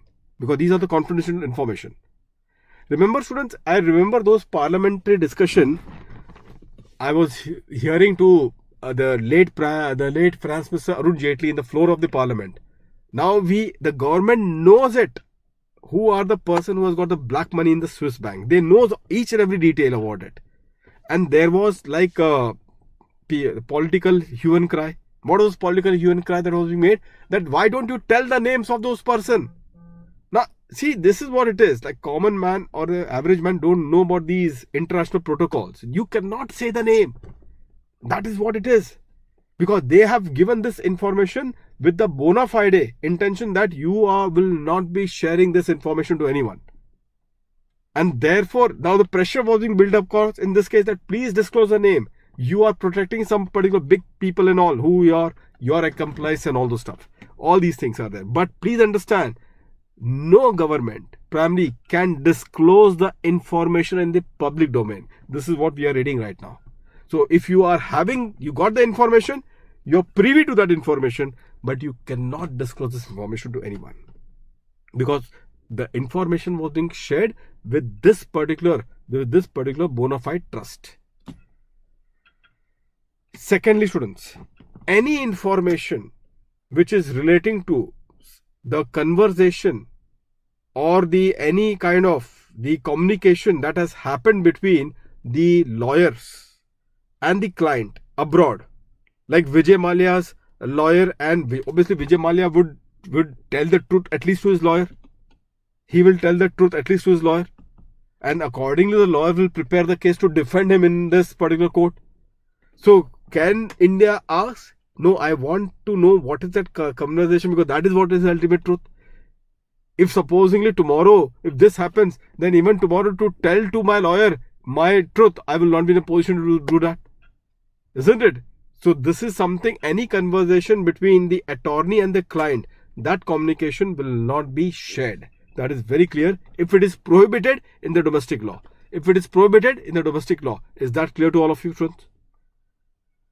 And the third one, students, is this, that in this context, that the foreign country which is supposed to share this particular information, the foreign country, students, which is going to share this particular information cannot ask this question that why you want this information? For what purpose you want this information? First tell me the purpose. What you're going to do out of it. I need to know that. This cannot be your particular questioning. You need to just give it primarily. You cannot question for what purpose that you're going to use this information. This is what you need to remember, these 3 points. For exchange of information, students, just remember these 3 points. That one cannot be shared primarily to the public domain. Second is that conversation between the attorney and the client also cannot be exchanged, that conversation, if it is prohibited in the domestic law. And the third one, students, as you can see, is that the country which has to share the information cannot ask or cannot withhold the information till it knows for what purpose it is going to be used. So this is what it is. Now the next one is BEPS. BEPS, students, I'm going to wrap it up very fast. It's a very simple thing. Now come to this one. BEPS action plan will get wrapped up very soon. Now you also say how much time it will take. Students, maximum half an hour. We'll be done. Don't worry. Maximum half an hour. We are done with this particular thing. Any doubt, students, in this case? Now I have told you, resolve this. Now this is what it is. Your 80% of worry is over. Now only 20% of worry is left. Congratulations, students. Your 80% of worry of your theory on international taxation is over. Now only 20% of worry is left. So I am now going to quickly wrap up this 20% also for all of you, so that everything is done and dusted. So OECD and UN model convention split into three parts. Which are the three parts? First part is that definition and the applicability. Second part, the allocation right for all the incomes, business profit, thereafter the interest, FTS, royalty, capital gains, and independent personal service. Close your eyes, recall. Close your eyes, recall. If you can recall the distinction and all, that's it. Don't have to revise it. And the third one is what, students? Is the case of MAP, the exemption method and tax credit method. And the last one is what? The case of the exchange of information. This is your third part, and that is how you trash out this particular theory. In fact, if I were you, I will ensure to do a smart revision so that on my day of the examination, I'm preparing it for the day of the examination, this entire theory should take not more than 15 minutes to revise. And I've given you the smart strategy as to how you're going to go about it. Now, this is a very popular 1 or 2 marks question, students. I will tell you the golden rule of interpretation, students. The golden rule always is that the word should be interpreted or its ordinary meaning or a literal meaning. You should do the interpretation of a word as per its ordinary or its literal meaning. That's a golden rule, or the objective interpretations are all about. Word should be interpreted as per its ordinary or the literal meaning. Now, what do you mean by this ordinary literal meaning? I'll just give a very simple example. Students, a simple example. The example is like this. The example, students, is like this. Please pay attention, students. The example. The example in this regard is,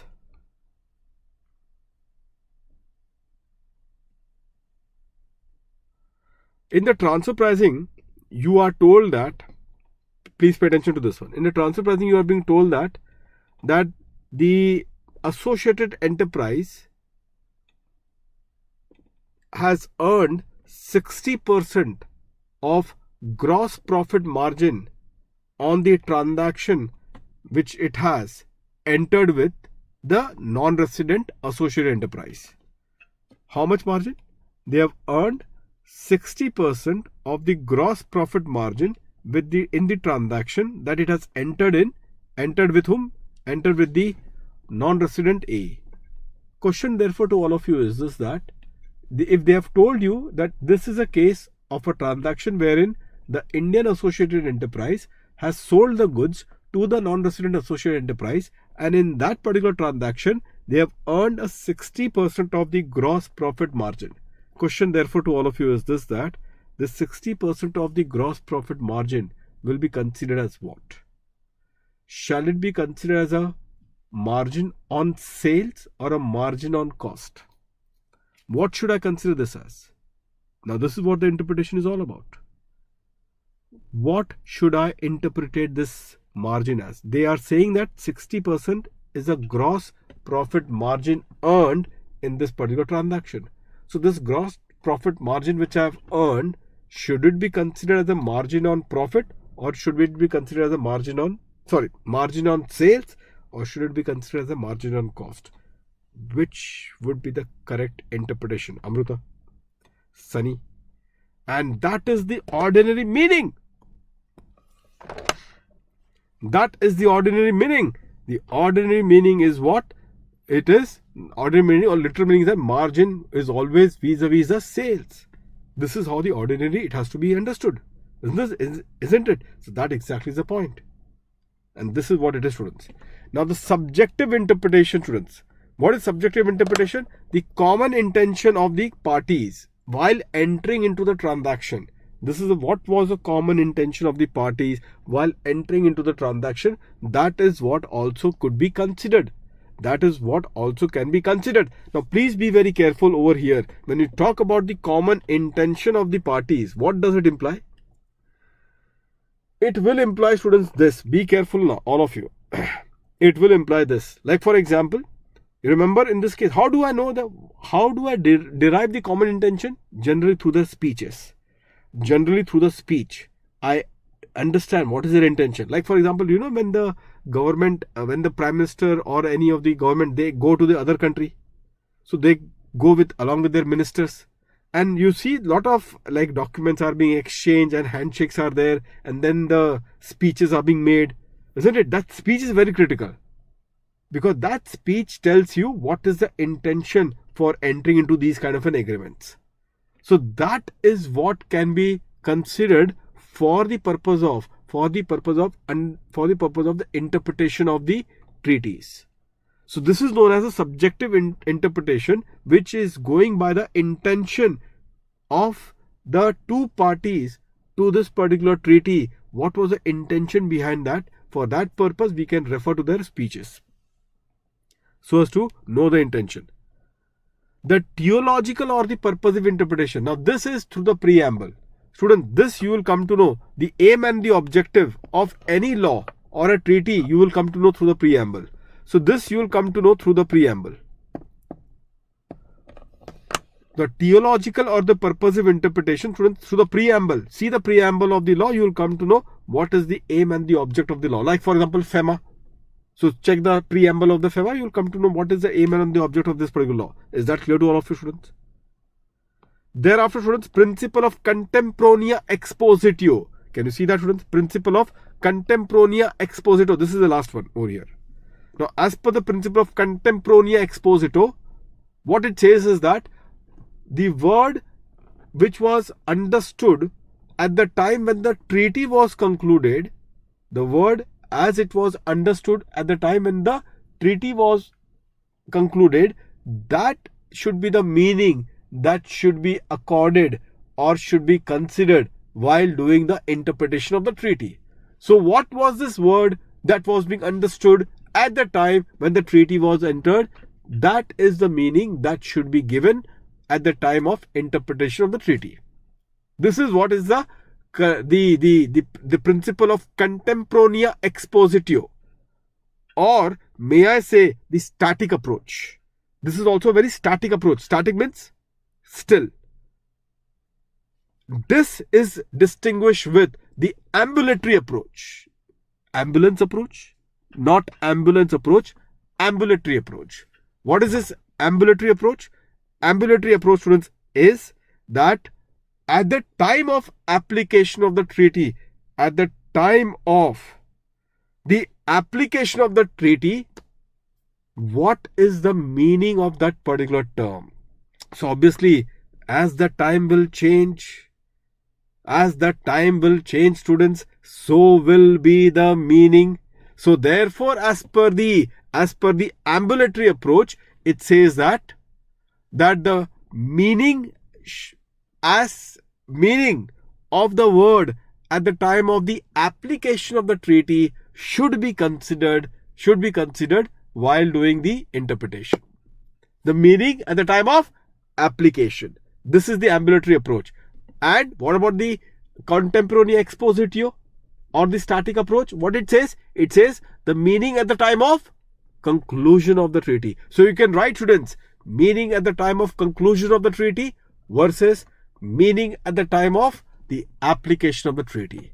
So meaning at the time of the conclusion of the treaty is the contemporaneous expositio or static approach, and the meaning at the time of the application of the treaty, that is known as the ambulatory approach. Is that clear to all of you, students? These are the topics which are common topics. These are theory topics in the CA module. In that case, you will find it. Now, this is principle enunciated in the Vienna Law of Convention. Can you see this? This is the mother of all laws. Vienna Convention 1929. Now, so far whatever we were discussing, generally our discussion was, students, about the interpretation and the principles of the Double Taxation Avoidance Agreement Treaty. Now, the DTAA is a tax treaty. But do you think that internationally, the two government only enters into the tax treaty?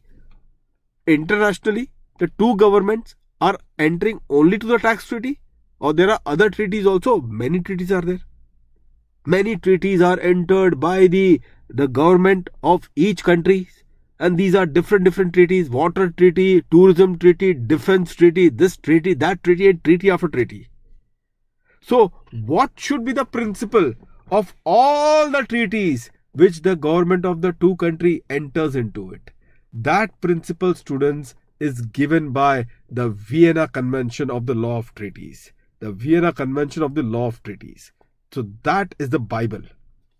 Of all the treaty, this should be the principle that should be there of all the treaties, including therefore the tax treaty. So tax treaty is one of the treaty, whereas you have got other treaties also which is being entered. So what is the core principle?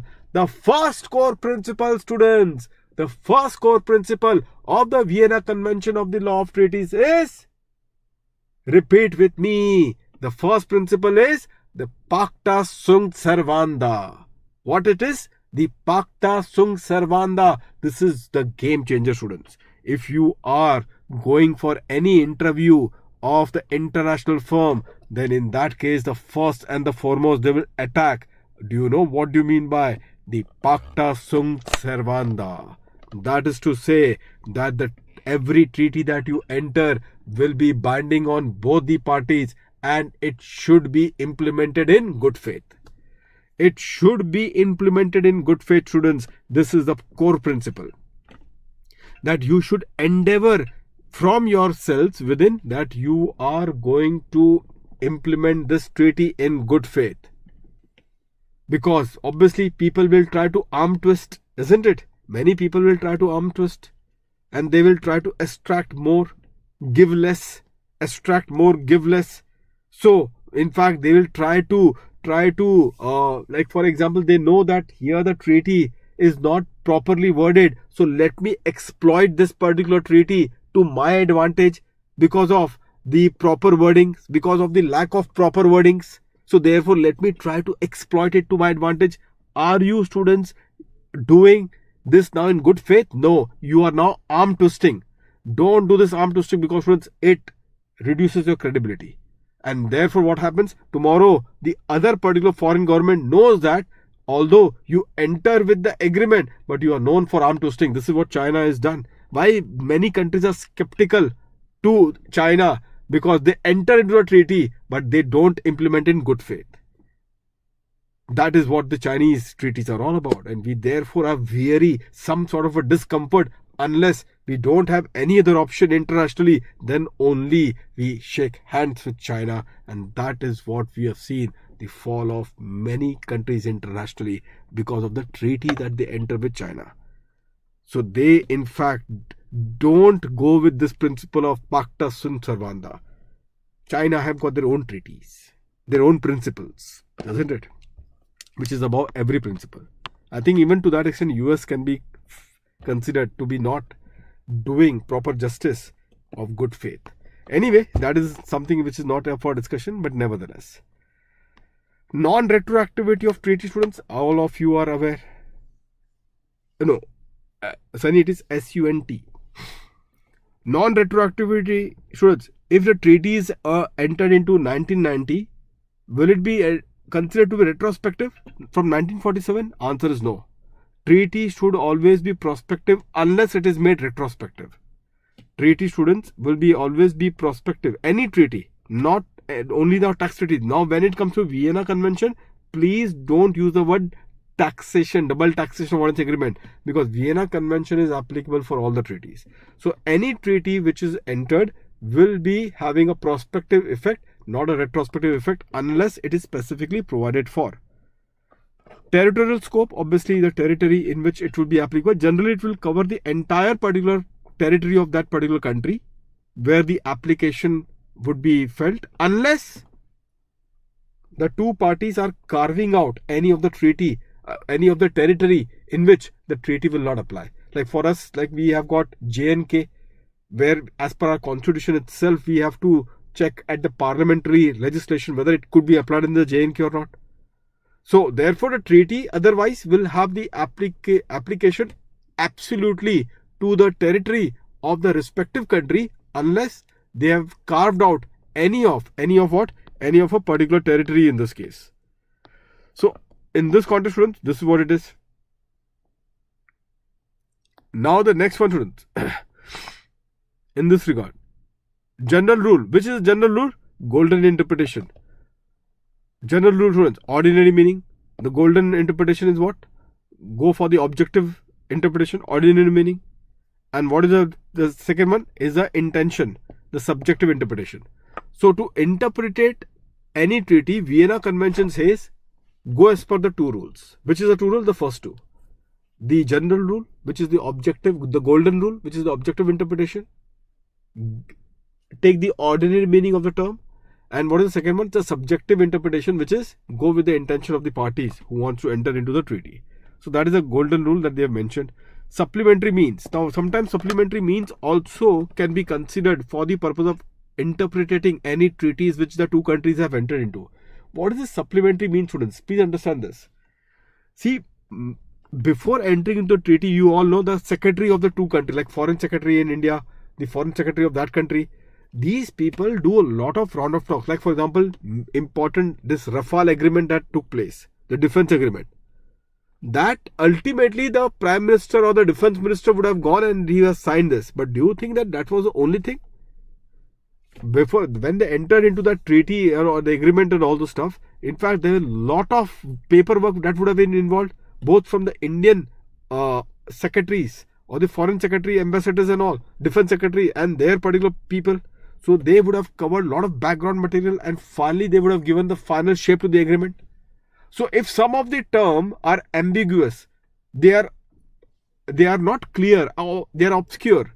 So if we have to understand those terms properly so that our interpretation are not unreasonable, can we refer to this particular supplementary or the preparatory work which was being made before the treaty or the agreement was entered between the two countries? To that the answer is yes. That if the interpretation of the word is resulting into an ambiguous results or it is giving an unreasonable interpretation, then definitely you can refer to those preparatory work or the supplementary work for the purpose of the interpretation of the word. Rest of it, students. Now the last one, students, 60, 61 and 62. 60, 61, 62. This is the last one, which is an important one. Termination or suspension of operation of treaty, students. Termination or suspension of operation of termination or suspension of operation of treaty as a consequence of breach. Students, if there is a material breach of a bilateral treaty by one party, yes sir, material breach of bilateral treaty by one party, then in that case, whether this can be the ground for the other party to terminate the treaty, and the answer is yes. And the answer is yes.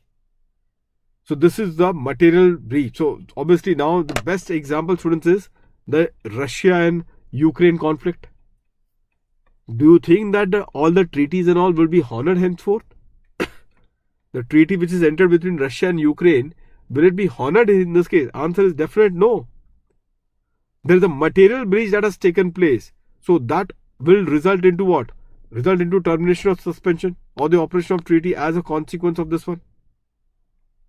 Say there is a peace treaty between the two countries. Which treaty? Peace treaty. Very nice name, isn't it? Peace treaty between Russia and Ukraine. Now, because of this kind of a conflict, do you think that the peace treaty will be survived? Whether the peace treaty will be survived, and the answer is no. This cannot be survived because there is a termination or suspension of operation treaty as a consequence of breach. The peace itself has gone for a toss. So that is the point. Thereafter, the another angle is supervening the impossibility of the performance. Now, because of this thing, students, you tell me one thing. There's a peace treaty, but because of the peace treaty, there are other particular impact which is also happening. Say, for example, there is for example, I'm talking about it, students. There is some natural resources of Ukraine that was being, as per some of the treaty, that was supposed to be given to Russia, as per some treaty.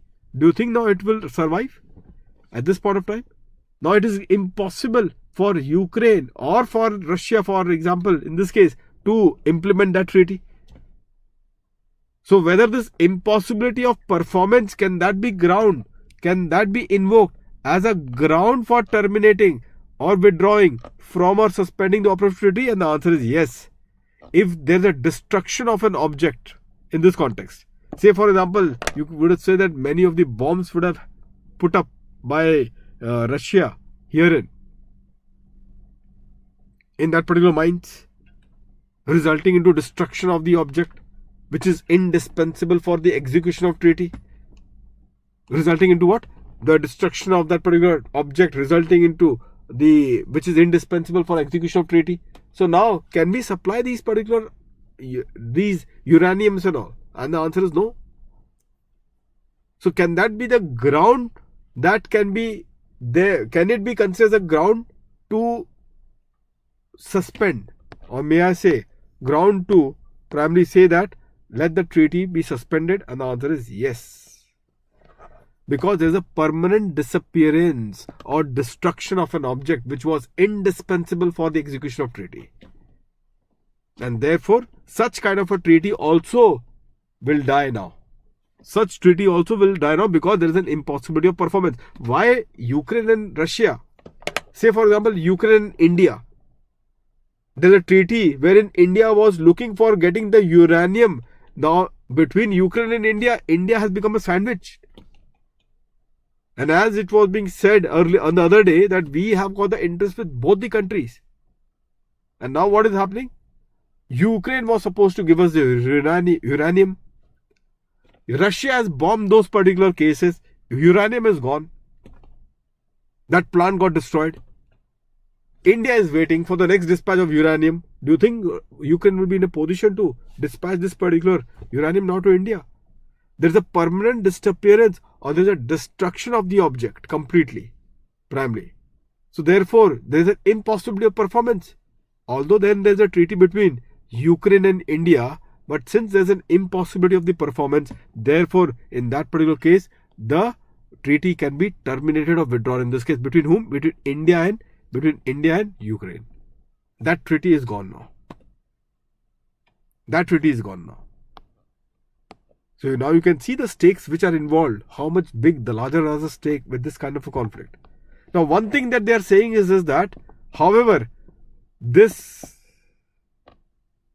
party who is a defaulter in this case, they will never have the ground. Who is the one who is a defaulter? In this case, the one who is being portrayed as a defaulter is Russia.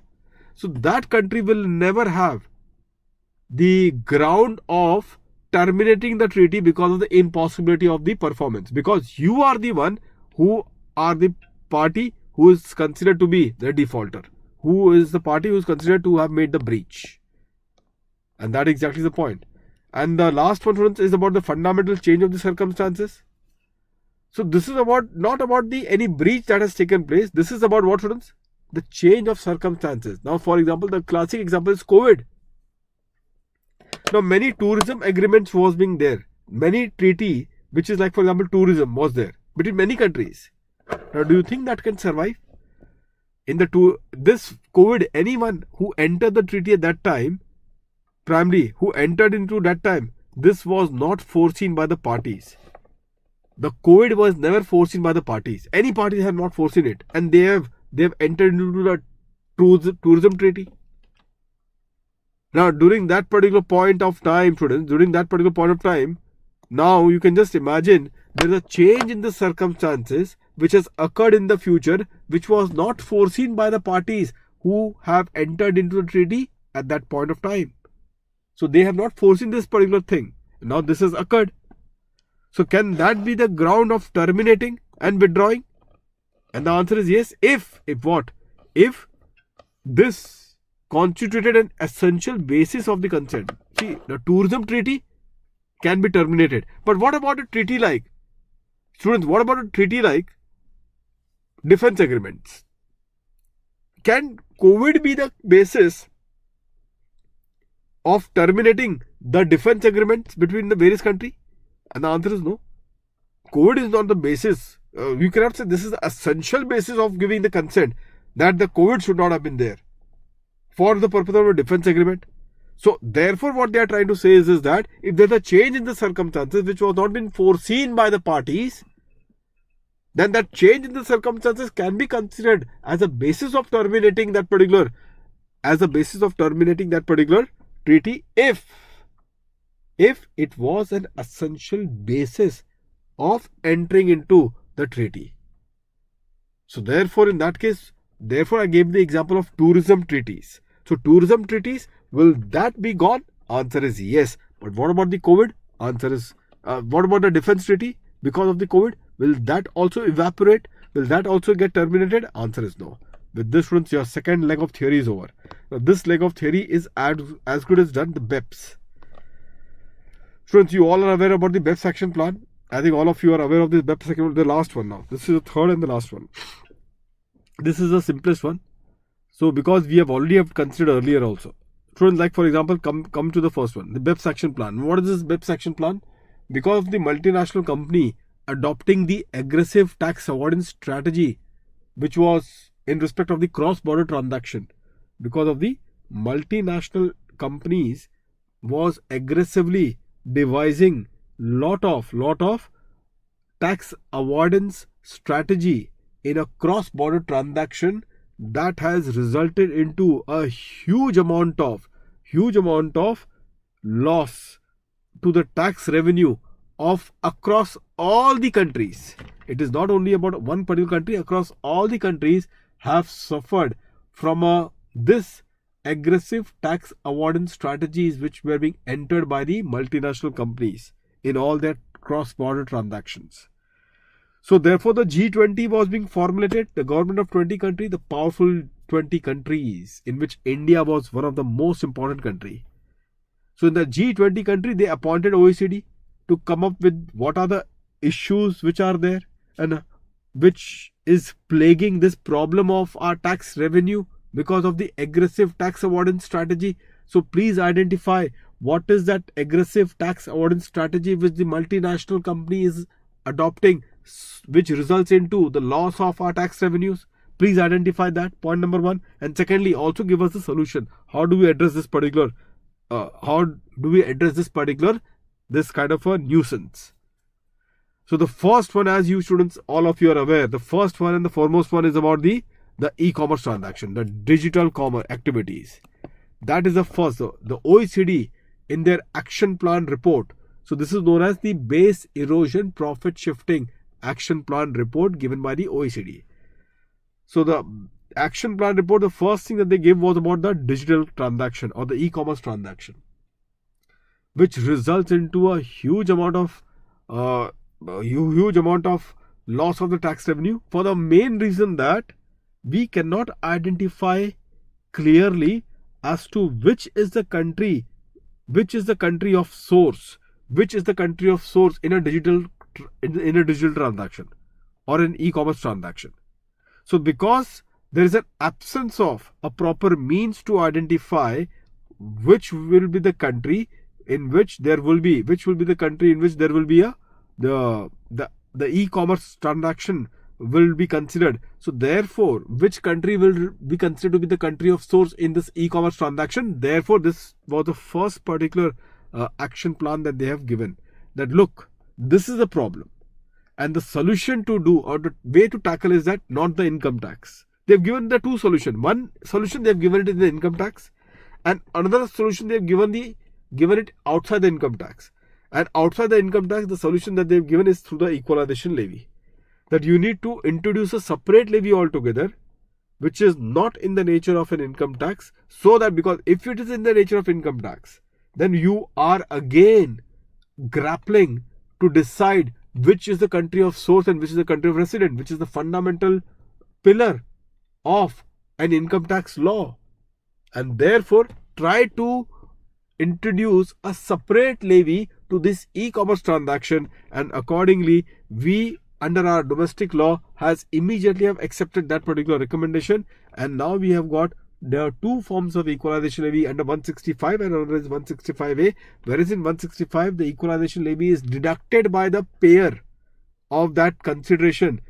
In the case of 165A of equalization levy, the TDS particular part, in 165A, the equalization levy has to be paid by the service provider. So that is the answer that we have got it up till now. Two equalization levy we have got it. The second one, yes Sunny, The second one is a significant economic presence. Now, this is what is SEP as a concept, which is also SEP, which now is finding a place in our domestic tax law, is thanks to the recommendation given by the OECD under the BEPS project. So what is this SEP? Now, this SEP concept is introduced under the income tax law itself. Now, just for an example to open up our discussion, students, an example is that in that COVID 2 years, many physical shops got over. So, say for example, there was a UK firm or UK company. They were having a branch in India or departmental stores in India, and through the departmental stores in India, they were supplying their goods. But now, 2 years of COVID, they have shut down their particular branch in India permanently. Now they also know that they need not have any other branch in India, because now we are so popular that the customer can directly approach us to the website, and through our website we will directly sell that goods to them from UK itself. No need to have any physical presence in India now. So therefore, there would be an absence of physical presence in India. There would be an absence of permanent establishment in India. There would be an absence of business connection in India, and accordingly the buyers from India are still approaching us, but not physically, but they are approaching us directly through our website, and there from we are selling our all merchandise, all our goods to the Indian buyers. So without having a physical presence, we have got a significant economic presence. Without having a physical presence, we still have a significant economic presence. So what they have done is that they have told that it's time that we now consider a significant economic presence will also result into the permanent establishment exposure in India or a business connection in India, as the case may be. So therefore, now what we find, students, is that a significant economic presence in a source country will give rise to a PE exposure as per the treaty, and also will give rise to a business connection as per the Indian Income Tax Act. So it will give rise to both. So significant economic presence has been incorporated under the treaty also. So therefore now, even though you may not have any physical presence, but you may have a economic presence which is significant enough, that will also be considered as a exposure of PE of that person in that other country. And also under the domestic law, we have got this to be considered an SEP, a significant economic presence, is also considered as what? As having a business connection in India. Now, what do you mean by the significant economic presence? So, now this is very important that you should know. This I will say that it can be targeted in the examination. Like for example, consider a departmental store example. They don't have any physical presence. They don't have the branch. Directly the buyers from India, customers from India, they are approaching to the website, placing their order, making the payment to the website, and the UK departmental store directly dispatches the goods from UK to the Indian customer. So what they are saying here, in respect of goods, services, properties carried out by a non-resident with any person in India, including the provision of download of. So goods, properties are being sold to any person in India,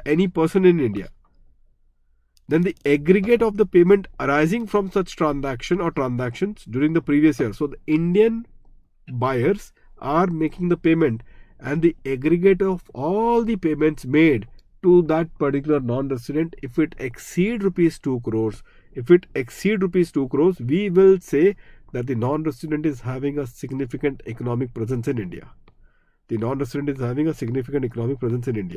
What about the next point, students? The next point, if you see, which we have a systematic and continuous soliciting of business activities or continuous in interaction with the users in India. Now it is just like this.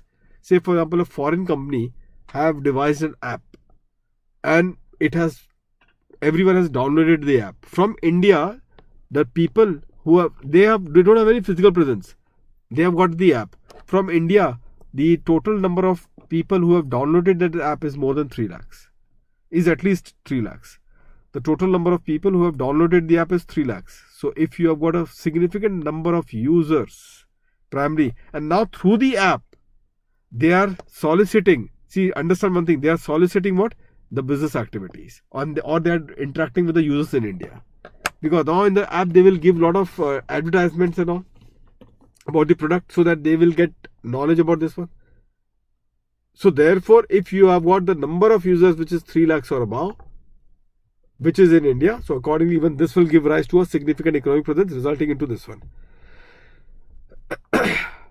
The next one, students, is the BEPS action plan number 3. Now students, what exactly it is? Even this is an important one, just pay attention to this one. But although it is not that much relevant, but still you should know what was the impact of this action plan 3, which was given by the OECD. This is the Controlled Financial Corporation, CFC. This rule, students, is about not India. India actually was not that, like what to say, India for this BEPS action plan number 3 was fine. Okay, fine, you have given it. This actual rule was majorly targeted to US. But India still has made this particular BEPS action plan number 3 as a part of their domestic law. How they have done it, we'll see. But the target was US here. We all know, students, US, majorly all the big companies that we all know are having the headquarters in US. Across the world, you will find the subsidiaries. Headquarter location is in US. Across the world, you have got the subsidiaries. That is what we are seeing. So in such a kind of a situation where US is a headquarter location and all the remaining countries are the subsidiary companies across the world, so therefore the US will be getting the dividend. Now, knowing the fact that the dividend in the US is taxed at a very higher rate, so the US company, holding company, will tell this one, look, wait for it, don't declare the dividend to us. Till the time we tell you to declare, don't declare it. So they are influencing all the subsidiary company, the timing and the manner in which the dividend will be declared. And definitely, generally the trend was that in the year in which the US company has got a significant amount of loss, the holding company gets a significant amount of loss, that they tell to their subsidiary, now please give us the dividend. Why? Because now the dividend, we will be in a position to knock it off with our losses so as to save a substantial amount of tax liability. So this is what these people were doing it. So accordingly, what the OECD BEPS action plan number 3 they have suggested, as per their suggestion, they have told that, look, you do this particular thing. You introduce a concessional rate of dividend taxation. Because right now you are taxing the dividend income that you are receiving from your foreign subsidiary at a higher rate, the normal rate, say 30 or 40%. This is the reason why they don't want to bring the dividend income in India, in your country. So, but if you slash the rate of dividends to say 15%, then suddenly you will find that now, since it is going to be taxed only 15%, let me get all the dividend in. So this is what is the action plan number 3, and this is what primarily US adopted. Even India adopted this, because India also have got some of the holding companies, although few, like Infosys, TCS, Reliance and all. So they can constitute the Indian holding company who are having their foreign subsidiaries, in which these companies have got the Indian company have got what? Minimum 26% or above voting power in those companies. So accordingly, even there would be some sort of a reluctancy that the Indian companies, the Indian holding company will show to receive the dividend. So therefore, even the Indian government, going by the BEPS action plan number 3, has primarily provided for a concessional tax regime for a dividend from a foreign company received by an Indian company who is holding at least 26% or above voting power in such foreign company. So the dividend which is received will be taxed at the rate of 15%. The concessional rate, students, would be the tax rate of 15%, 115 EBD. So this is a concessional rate of 15%. That exactly is the point. So this is what your BEPS action plan number 3 is all about. Coming to the next one, students. We all know, students, this one about equalization. The thin capitalization, students, again another headache. The thin capitalization, students, another headache. And what is the thin capitalization? You are raising your debt from the non-resident AE, and you don't want to raise the equity, because you don't want to raise the equity, and you will never raise the equity now. For the reason is very clear that you know that by raising the debt from the non-resident AE, I don't have to repay it immediately, or I will repay it whenever we both decide. So there is no compulsion of repayment. and let me get the debt only from him and keep on paying the interest to him also, because at the end of the day the interest also goes to my associate enterprise and the things remains at home, it doesn't go outside. And what is the advantage for me? I get the deduction of the interest. Even if the interest is paid at arm's length price, even if I'm paying the interest at arm's length price, still I'm getting a deduction. So this becomes a huge headache, and therefore 94B, now BEPS, they have said that we need to get an upper cap. We need to have an upper cap of how much of the interest that could be allowed as deduction from the debt that has been raised from the non-resident AE. And they have given the recommendation. India also accepted immediately that recommendation, and we introduced 94B, which is about a thin capitalization, and the upper cap of the deduction of interest is 30% of EBITDA. EBITDA, interest before earning before interest, tax, depreciation and amortization. So the upper cap, the interest which you are paying to the non-resident AE will be compared with 30% of EBITDA. That is a thing that we have introduced. The next one, students, is about the countering of harmful tax practice. This is again another challenge. The challenge is that you are doing a research and development in one country, and the outcome of that research you registered in another country, which means that the patent is getting registered in other country. So here is a unique case wherein the research and development, everything is done in one country, and once the outcome is successful, you register the patent in which country? You want to register the patent in that country from where you can earn the royalty income, and that royalty income would be taxed in that country at a concessional rate.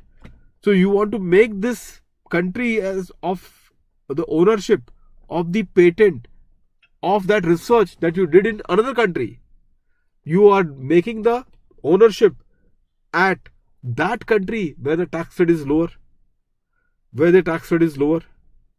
And that is the reason why, students, they came up with this particular BEPS action plan number 5, which says that rather than your own people doing the research in your country, but once the research is successful, thereafter they are registering the patent in some other country. The reason is very clear. Why they have to go to another country? Because they do know that whenever out of that patent they will earn the royalty income in that country, the tax rate is very negligible, say 10%. So why don't we encourage our particular resident who are doing the research in our own country to register the patent in our country only?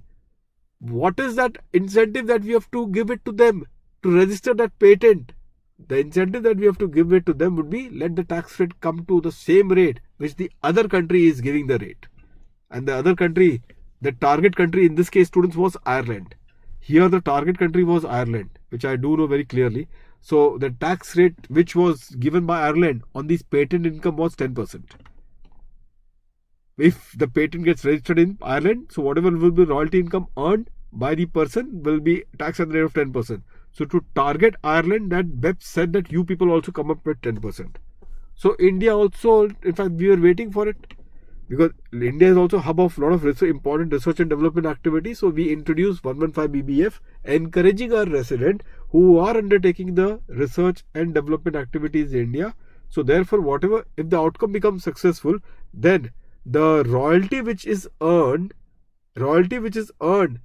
from the patent which is registered in India, that royalty income would also be taxable at a concessional rate of 10%, which is on gross basis.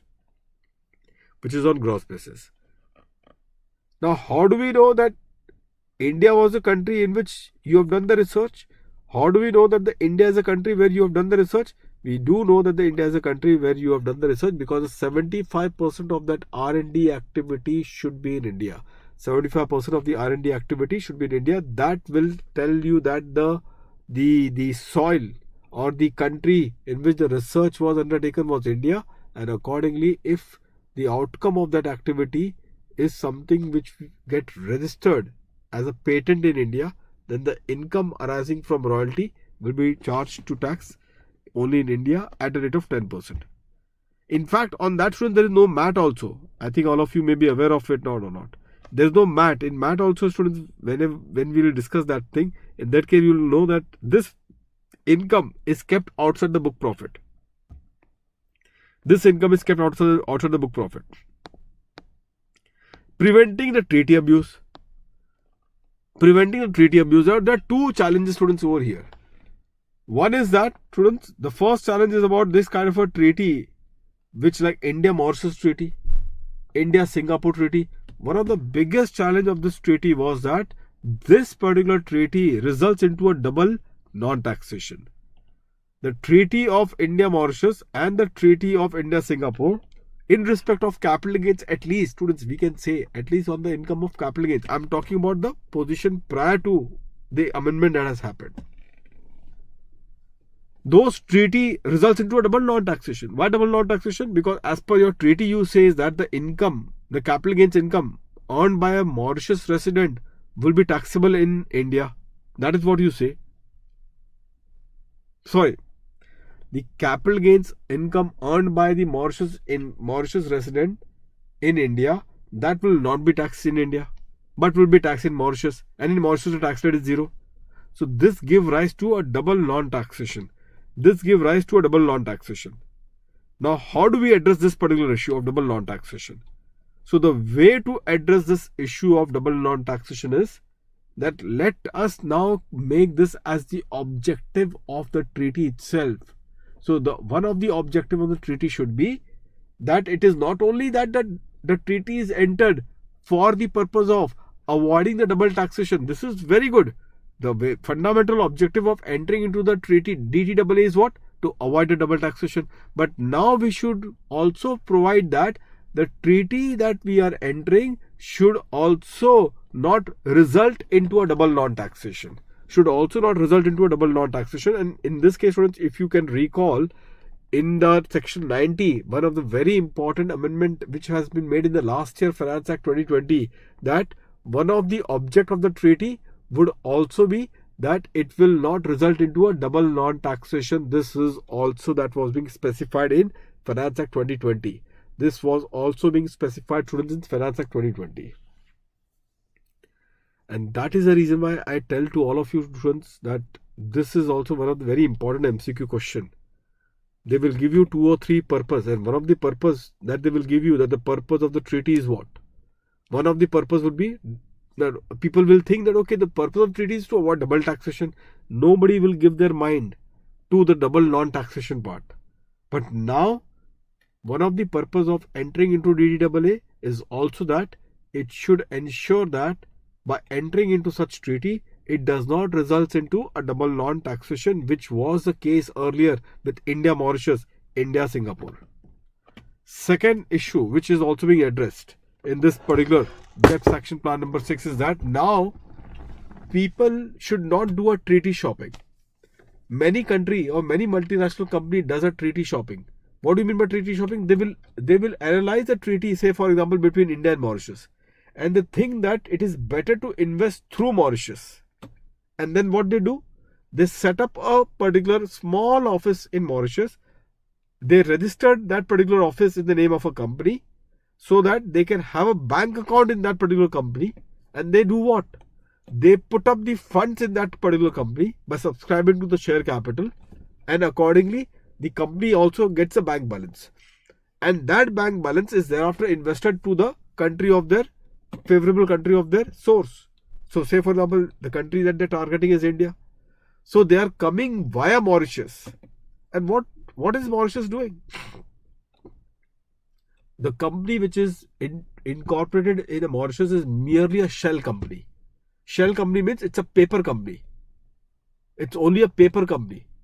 It has got no commercial substance on its own. And therefore, primarily just making a shell company so as to route your investment through that company in India, that is the very purpose or the object of that company. So without any commercial substance, that company becomes a resident in that country, and thereby it is in a position to invoke India-Mauritius DTAA and accordingly take the treaty benefit. Such kind of practices should also be discouraged. And therefore they have said that it's time that we introduce the LOB clause. And what is the LOB clause? Limitation of benefit. That is to say, the treaty will be allowed to be invoked only if you satisfy the LOB clause, meaning thereby you have to prove that there is a commercial substance in you. You have to prove that there is some sort of a commercial substance in you. So unless and until you can prove that, we will not grant you the treaty benefit. So say for example, in India and Singapore treaty, that company, the Singaporean company, has to establish that their yearly expenses is say 20 crores or more, 2 crores or more.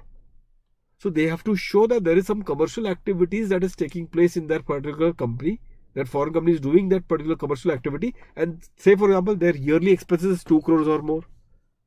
So as to establish that yes, they are having some sort of a commercial substance. Yes, they are having some sort of a commercial substance and they cannot be considered to be a shell company. And if they cannot be considered to be a shell company, they will be allowed to take the benefit of the treaty. This is what this LOB clause is all about. So the two particular fundamental purpose or the objective of BEPS action plan number 6 is, number 1, students. The first one happens to be, what is the first one? The first one happens to be that now henceforth the treaty should provide for a clear-cut case of a double non-taxation. There cannot be a case of a double non-taxation because of the treaty. So once a treaty is entered, you cannot have a case of a double non-taxation. That is the purpose number 1. And the second one is that anyone who wants to invoke the treaty, they will also have to ensure that company is having a commercial substance and that company is not merely a shell company or a conduit company, as the case may be. Shell company means, or a conduit company means, a paper company. That is the kind of a word that they have used. Very powerful word that they have used. So tell us that you have a commercial substance, we will grant you the treaty benefit. Prevention of artificial avoidance of PE status. This is also, I think we have discussed earlier also. Like students, if you can recall the agency PE. You remember in the agency PE or even the business connection arising out of the presence of the agent in India. The business connection arising out of the presence of the agent in India. In that, we have said that if the agent is wholly or mainly on behalf of non-resident, is playing a principal role which leads to the conclusion of the contract, then what? Then yes, we can say that the non-resident is having a business connection or a permanent establishment in India. So if that non-resident is having some agent in India which is playing a principal role which leads to the conclusion of the contract on behalf of the non-resident, then in that particular case, we can say that this non-resident is having a PE exposure or a business connection in India. So today we don't see, students, whether this particular agent is actually concluding the contracts in India or not. This has become an irrelevant criteria in today's time. But at one point of time, this was one of the major criteria. In fact, that was the only criteria, that only when the agent in India is concluding the contracts on behalf of the non-resident, only then that the non-resident could be said to have a PE exposure or a business connection in India. Now, because of that, you can know how artificially you are trying to avoid the PE exposure in the source country, which is India, or the business connection exposure in India. How you are doing that? So you were appointing an agent and you are telling that, look, do everything, whatever is required to execute the contract. But at the time when the contract is going to be concluded, like for example, the agreement would be entered, at that time you will move out of the scene and we will enter into the scene, so that you don't actually conclude the contract. And because you are not actually concluding the contract, we will never have a PE exposure or we will never have a business connection in India. And therefore, this was a kind of the ways in which the tax were getting avoided, the ways in which you were successful in avoiding your PE exposure or successful in avoiding your business connection in India. And accordingly, students, they introduced or they substituted with what? They substituted that now we will not look into whether the agent is habitually concluding the contract in the source country or not. What is required would be whether is he playing a principal role which results into the conclusion of the contracts in the source country. So if he is a principal role, that is sufficient enough for us to decide whether that non-resident is having a PE exposure or business connection in India or not. So the principal role versus actual conclusion. Now it is the principal role which will decide, not the actual conclusion, which will give rise to a PE exposure or a business connection in India. And the last point, students, in this entire discussion is the BEPS action plan number 13, which is about the TP documentation, students. I think even this, every one of you are aware. Thanks to the BEPS, we have got now the 3 important documents. One is the master file, local file, isn't it? Now this is a standardized approach that they have given, that now the documentation which are so critical in determining the ALP, let across the globe the documentation remains the same.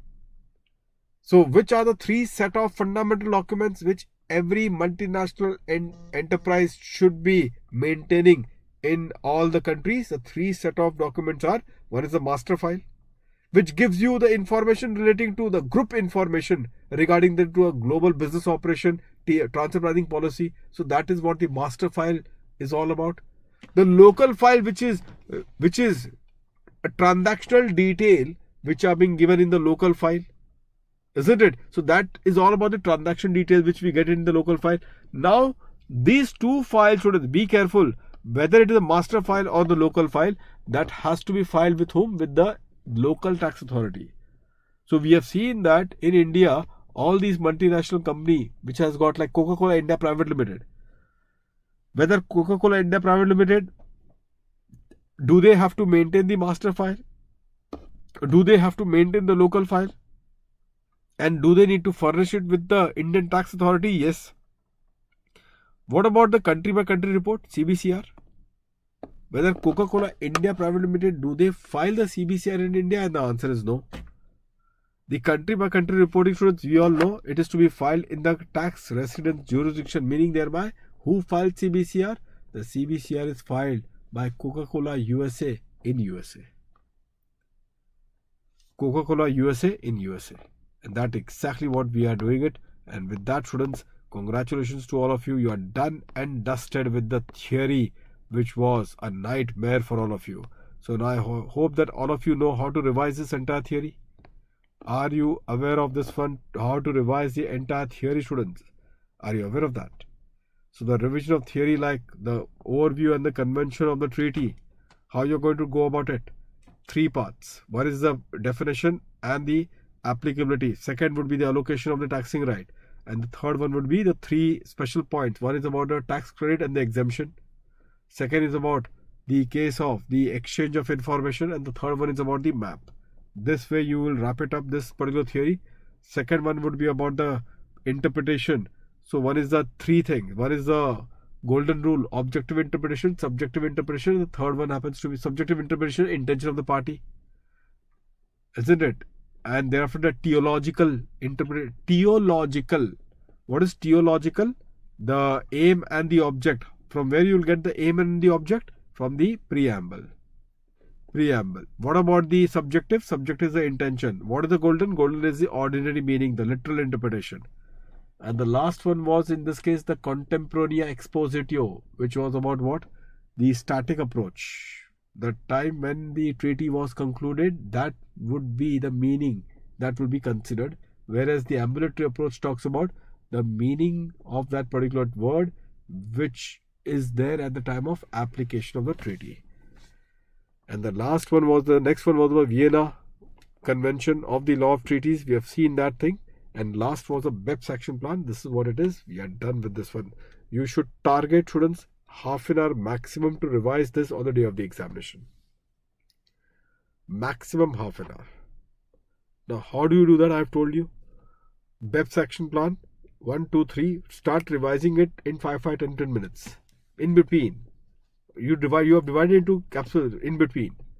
Same way now, Vienna Convention and the principle of interpretation. Give 10 minutes for that. In between. Every week, just decide once. Do that. And the last is the BEPS action plan. Again, herein give 10 minutes. Not daily. You can give, say, in 3 days you can do this one thing. And that way you will be done with this theory without any stress, because the day of the examination people come under the stress on this particular revision part of this theoretical part. Okay, so that half an hour, or maybe you don't get time also to revise it on the day of the examination, still it is fine. Because by then it will get registered in your head like anything. Is that clear to all of you students? So do a smart study in respect of this, and that will definitely be a long way to help this particular thing, so that the fear of this particular thing is completely taken out. Is that clear to all of you students? Now students, in this context, I'll just talk about this particular part. Students, this is about Yodha batch, which has been there. This is the Yodha batch about the November 2022. It's a Hindi batch. English batches are also there, for which we have, that is recorded batch in the English batch, which is already there. So this is the Hindi batch. So DT, SCMP and IDT. For the Hindi batch, I am taking for DT, SCMP for Sachin sir, and Mahesh sir for IDT. Thank you, Sunny. Features of this Yodha batch: live interactive classes, unlimited recorded lectures are there, multiple educators for all the subject, doubt solving sessions every week, and practice mock test series. These are some of the top performers who are there, and quite privileged to take them through to AIR 1, 2 and 3 in this regard. Mentor many of the students above. The subscription plan, students, now the recommended is 6 months here for this particular batch. And as you all are aware, students, that if you put up the code CADS, you get an outright 10% discount. So just tell your friends and all students to put the code CADS. So for this batch, the subscription plan definitely is a 6 month plan. And tell them to put the code CADS so that they can get an outright 10% discount on the same. The next, students, one is about the Iconic program, the flagship program, students, of the Unacademy, and the CA Final Iconic flagship program for the CA aspirants. Now, even this is it's a premium program which is there in the Unacademy, and the subscription, students, here goes for 3 particular periods. One is 12, 24 and 36. Now, if you can just see the features against which the price is there, please do recommend to your friends about the same. Depending upon maybe their attempt is in May 23, November 23, they can definitely take these features. So if they are doing only one group also, say for example they do it for 12 months, for the entire 4 papers they have to pay only 28,500 with the following features which I'm going to discuss it right now. And obviously when you put the code CADS, you get 10% discount. So effectively it comes around to 25,000. Now, in that case, students, just see the feature which has been there. One-on-one personal coaching, means there are a lot of LMP programs. Doubt solvers are there, dedicated doubt solvers are being assigned to you. Evaluated test series for every paper, 40, 60 and 40, 80 and 100 marks. For every paper, there are 3 particular test papers which are being there. Printed books are being given, students. So only difference between the Iconic program and the Plus, apart from the other 2 difference which I've spoken about it, is that the printed books are being given. In Plus course, the printed books are not there. Industry Expert Session Discord is a channel which has been there, and that exactly is the game. So these are the features, and see the price. And that's the reason why students strongly recommended that go for the Iconic, and do tell your friends and your juniors to go for that period. Larger the period, lower is the amount. We have seen that. So let's say for example 24 months. Just see the difference between 12 months and 24 months. It's very marginal. And that's exactly what this particular point is. So that is the advantage of this platform. With that, students, I'll see you now tomorrow at 11:30 AM on the trust taxation revision that we'll do it. The trust taxation revision, students, tomorrow at 11:30 AM. See you then, students. Take care. Good night to all of you. Bye-bye. And please do share this particular video across it. Okay? Like the video, share the video. Now, students, you need to do that. Take care. Bye-bye.